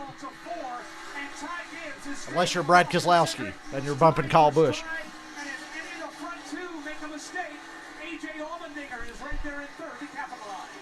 The chicane. Gibbs. Wow, Gibbs closes in big time at the carousel through the chicane. Bumper, bumper, bumper, bumper. Hit him. Ah, he was nudging him and nudging him. He wasn't really hitting him, but he was nudging him. Good run out of the carousel. All over him. Oh, Cindric tries to block, but Gibbs got to his inside. Turn 6. Side by side, Gibbs going to run him wide off this corner here, and Gibbs takes the lead back. Gibbs takes the lead. Through turn 7, 10 to go. Allmendinger to the inside of Cindric for second. Holy shit. Allmendinger's going for second. If Allmendinger gets second, that's game over for Cindric. Allmendinger tries to run him wide to art the corner.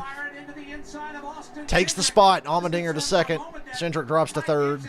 Gibbs drives away by about 8/10. Austin Cindric is fading. Ty Gibbs is pulling away. The question is, what does A.J. Allmendinger have for the race leader? Right now, he's behind him by about 4 car lengths, maybe 5, as now Dinger, once he's gotten by Cindric, does Dinger have anything to chase down Gibbs? Gibbs, the student, and A.J. Allmendinger, the teacher out front. Gibbs now leads this race. Pretty good bus stop for Allmendinger. He didn't slide. He gained out of that.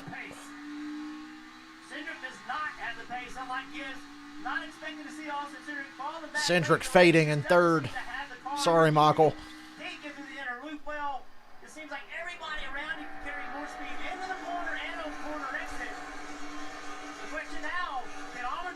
Around turn 7, 9 laps to go. 1 second lead for Gibbs, but I really don't think it's over yet.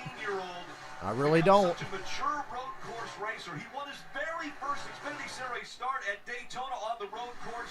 That was the beginning of this year, and now he's starting to pull away from the veteran Allmendinger. There is no question, Rick, that Ty Gibbs is headed to a full-time ride in the NASCAR Xfinity Series. The question is, when will that happen? He has gone toe-to-toe. It better happen next year. Today, and right now that young man is flexing his muscle. He is pulling away from A.J. Allmendinger in what is an impressive drive in that Toyota Supra. Riding on the Rudolph Mortgage back end down through the bus stop. That 54 car gets a great shot at how that car works through that portion of the racetrack. Gibbs is so impressive. He's not gapping Allmendinger, but he's holding a steady lead. It's right at 1 second. No more, no less, really. He was really good out of the carousel, but Allmendinger was good out of the carousel, too. Allmendinger cut a 10th off of it. Nothing substantial, though. It's not going to get him there. But he can't not attack. Right? That's who he is. That's his personality. He's an aggressive driver. To back that up with the amazing mistake, it's not his crew chief. I'm pushing him. Make that time, make that time. That's what makes this driver work. He's pushing it right now. Let's get updates on the top three. We'll start with Parker. And Rick, you asked why is Ty Gibbs so good at the road course? I asked his crew chief, Chris Gale, that exact question, and he said it's because he works at it. He has been so impressed with the work ethic out of this young 18-year-old. He watches a ton of video. He uses every tool they throw at him. He said, I can't believe it sometimes, the things he throws back at me because of how much effort he's put into being fast at these road courses, Dylan. Michael and Nick going to have another top 10 on a road course, and nobody's going to notice it but me. Brett Moffitt, top 10 as well. AJ ran what was then a part-time Kaulig racing car and really changed the course of their road racing program. And since then, this Kaulig bunch has been a consistent threat on these road courses. AJ trying to apply everything he's learned, all the knowledge and everything out of the race car he can to try and track down Ty Gibbs and become the winningest Xfinity Series driver on road courses. He's got to close the gap with 8 to go, Parker. Another driver behind him, Austin Cindric, probably thought he was going to have more for that 54 car there on that restart. You saw the run he got out of turn 1. I suspected that was because he was saving a bit of rear tire over that long run leading up to the caution. Now Gibbs is starting to inch away. It's at a 1.2 second lead with 7 to go. Inching away. Got to hand it to the little bastard. There's Noah Gregson. Can't quite get around Brandon Jones for 6. Noah's got the best tires. I forgot Brandon Jones took 2 tires under green. Stayed out at the caution. Gregson's on 4 fresh ones. He's in 7th trying to get around him. Brandon Jones has had an up and down day today. He's been up front. He's had pit road speeding penalties. And right now, Junior finds himself well inside of the Let's hope Gibbs saved enough under that caution to make it to the end. Although if he didn't, that would be pretty funny. Trying to take advantage of that newer tire as we run laps. That'll balance itself out, and that advantage will go away. And you see the nice slide the car around the carousel there, trying to make up time on this 19 of Brandon Jones. And ahead of this battle, Justin Allgaier got by Harrison Burton. Justin Allgaier also on good tires. All 3 of these cars, the 7, the 19, the 9, newer tires. Got a car stopped on the racetrack, winning it now. Where is it? I don't know where he is. Kyle Weatherman is getting out of his car on the damn racetrack. Something's wrong with the car, too. He jumps out, tries to put it in. Caution's out. Caution's out. God damn it. He's going to jump over the wall, but the caution has come out. I saw him getting out of the car, and I'm like, where is he? Where he needs to get out of the car. I got nervous when he was on this racetrack. I have to imagine there must have been something inside, fire, smoke, or something in there. Caution's out. Exit the car quickly. Now it's going to get shitty. I love it, though. Not going to lie, I love this. It'll be under 6 laps to go as Kyle Weatherman. They'll probably restart with about 3 to go in regulation. 2 or 3 laps to go in regulation. Because there's 6 to go now, and this will be a pretty quick caution. Kyle felt he had to get out of the car, and just, while, his driver's right, it's just, you never know what could happen. So, take a look right here. What happens? This is climbing the S's through the left-hander. We had a little bit of smoke coming out of the car for a couple laps. And whatever that was. When he got out of the car, not only did he get out of it, he got as far away from it as he could. He jumped over the blue barrier and got way in the grass. He wanted to get away from that car. Yeah, I was trying to get a wasp nest. I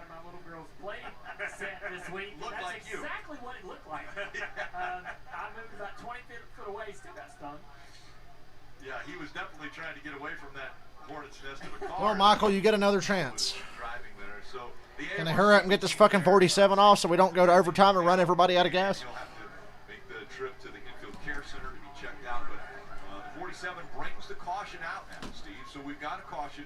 Ty Gibbs had separated himself almost a second and a half from A.J. Allmendinger, but now a restart.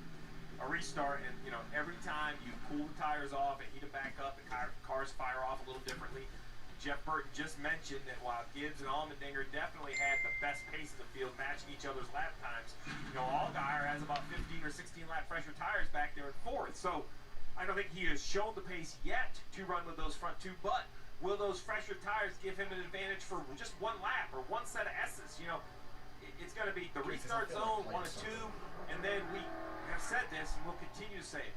There's a good chance we're going to see side-by-side up the S's, and as Mike Bagley showed us at the top of the show, bags, that doesn't usually end up very well. Too wide through the S's can get a little sketchy. They don't work very well at all. All it takes is one person to make one slip, and the next thing you know, the track is blocked, and you've got carnage and mayhem. But let's hope everybody keeps their P's and Q's all buttoned up. But I agree with you. I think when we go back to green, this is going to be intense. You got Ty Gibbs, A.J. Allmendinger, and Austin Cindric. 1, 2, 3. One of the newest drivers and two of the veteran road course racers. Buckle up, kids. This is going to be fun.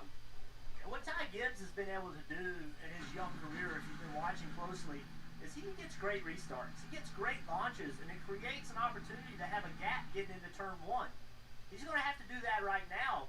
But where they line up, if he picks that outside lane, which I'm he's nervous. consistently doing, that's going to put Allgaier right behind him, going into turn 1 with fresher I don't know why I'm tires. nervous. So it will be an opportunity for Allgaier to try to push the issue, to leave turn 1 with Gibbs and maybe beat Allmendinger up the S's and try to take the attack 2 and get into the inner loop. Allgaier with new tires, he's got to feel like he's going to go on the offense right here and try to make something happen. I think the one thing, you know, we've been impressed with. Damn, Justin Allgaier in 4th on fresh tire. Good God, I didn't realize Allgaier had crept back up there.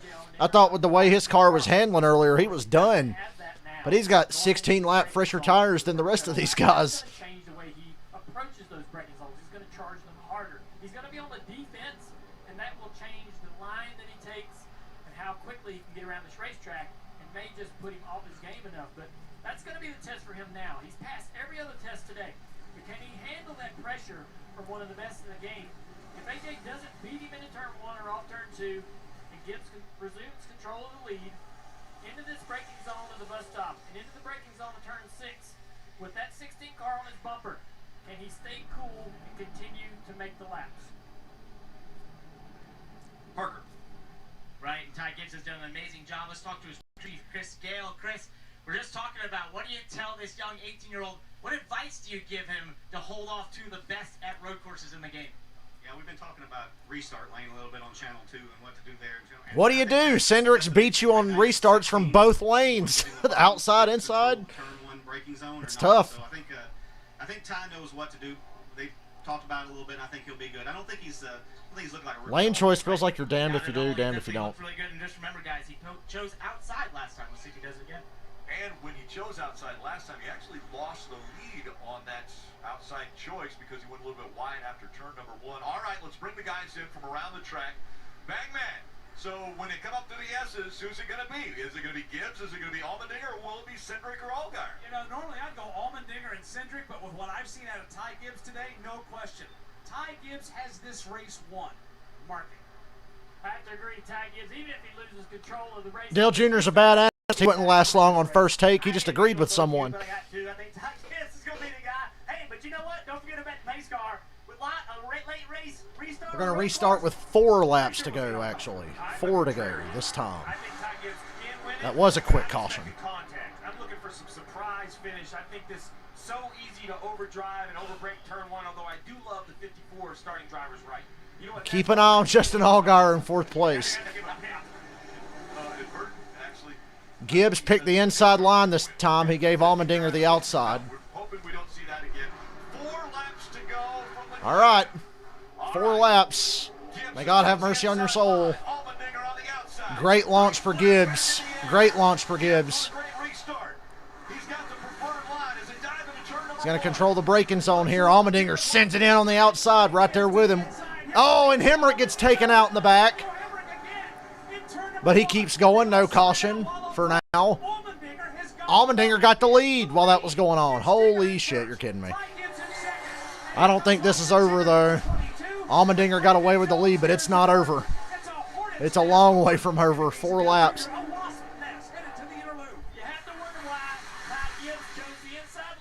I mean, he's gotten beat in both lines. He's going to get it back, though.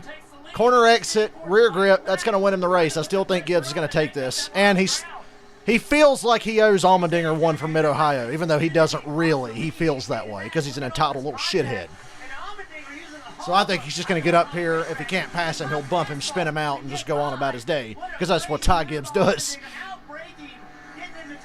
Allmendinger can outbrake him all day long, but if he can't get the drive off the corner, it's not going to matter. He's going to get it back. 3 to go. He's right on the back bumper of Allmendinger down the front stretch.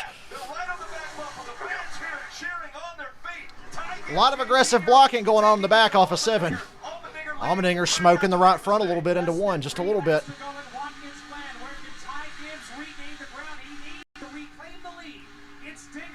I don't think Ty Gibbs is a fan of seeing these late race restarts. Ooh, he had a little moment there, a little bobble through the S's. That gives Allmendinger some breathing room. Just a little bit. Visor cam here. This is the best.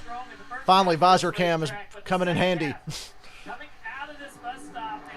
In the bus stop, out of the bus stop. Gibbs is there. Right there. Rolls the center of the corner. Gets back on the gas sooner. His car is more stable than Allmendinger's. A little aero tight, a little dirty air, but not much. Oh, he got Allmendinger's outside. He's going to pass him on the outside.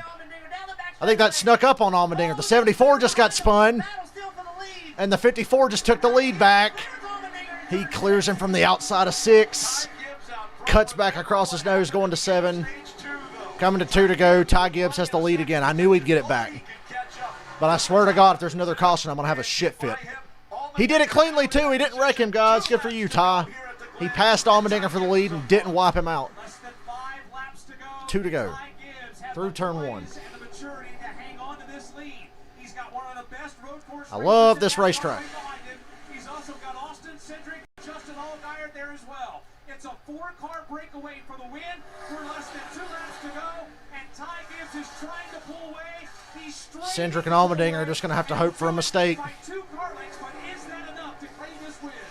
AJ Allmendinger does not want to lose any ground with this 54 car. He wants to be able to be close enough to put the pressure on, but this 54 just the 54 went across the grass there.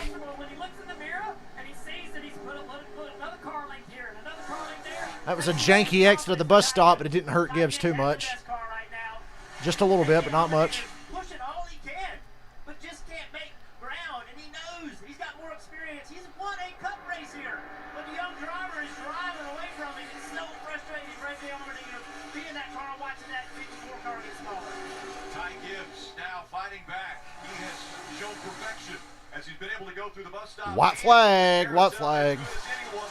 Gibbs by half a second over Allmendinger and Cindric. It's a 3-car advantage for Ty Gibbs as they go through 1. Allmendinger running 2nd, Cindric in 3rd. He has to hit his marks. Ty Gibbs has to hit every turn with precision. Here he is in turn 2. He'll slide a little wide up the hill. He'll arc the car into turn number 3. He'll get the good launch through turn number 4, and he'll bend his way around onto the back straightaway. For the final time this afternoon, Ty Gibbs is on his way to yet another. Driving away. He continues to check all of the boxes as we watch this kid run race after race. A little wide again through the bus stop, going over the grass. Two of the best in this series at this racetrack, and what they do the best, the 54 car, Ty Gibbs, out of the carousel. Doing everything right, Junior, and the moment's not too big for him. He's able to capitalize, take the fight back to AJ Allmendinger. He's cruising, just no mistake. That was good patience, good level-headedness there for Gibbs to lose the lead on back-to-back restarts and fight to get it back both times. A lot of guys in his position would have just run him over or just fucking caved in internally. 750. I picked a winner.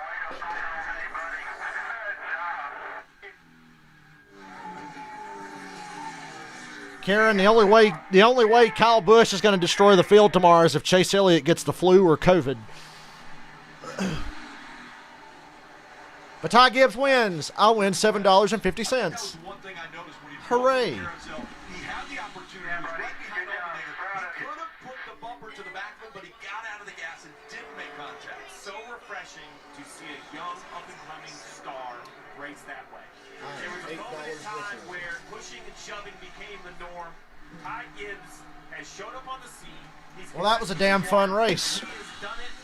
I hate to do it, but I'm not going to be able to hang around for much post-race. I got to get off here and run because I'm about to go to a friend's house. But I'll try to hang out for a minute.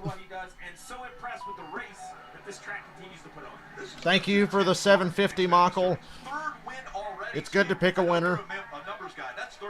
Finally, something goes right. It's impressive. I mean, we knew he was going to get the opportunity. Listen, his last name is Gibbs. Joe Gibbs is the owner. You can make all of the arguments you want about why he's in the race car. I would give you 3 trophies is the answer. He's in the race car because he's one heck of a race car driver. Yeah, only Ron Fellows and Darrell Waltrip had 3 wins with less than 10 Xfinity Series starts. Pretty good company there for this young driver. Youngest driver to ever win in the Xfinity Series at Watkins Glen. The second youngest driver to 3 wins behind Chase. That Gibbs boy is pretty good. Pretty good company. And that is the most impressive race I've seen from him. He kept his head, didn't lose his cool, and he had plenty of reason in that last 10 laps to lose his shit, and he didn't do it. He didn't run anybody over. He did it the right way, won the race. I had all the confidence in the world that he would pull it off. Right here, just past the finish line. Lights him up. I will message you when I'm out of the shower. I'll let you know. The car has disappeared.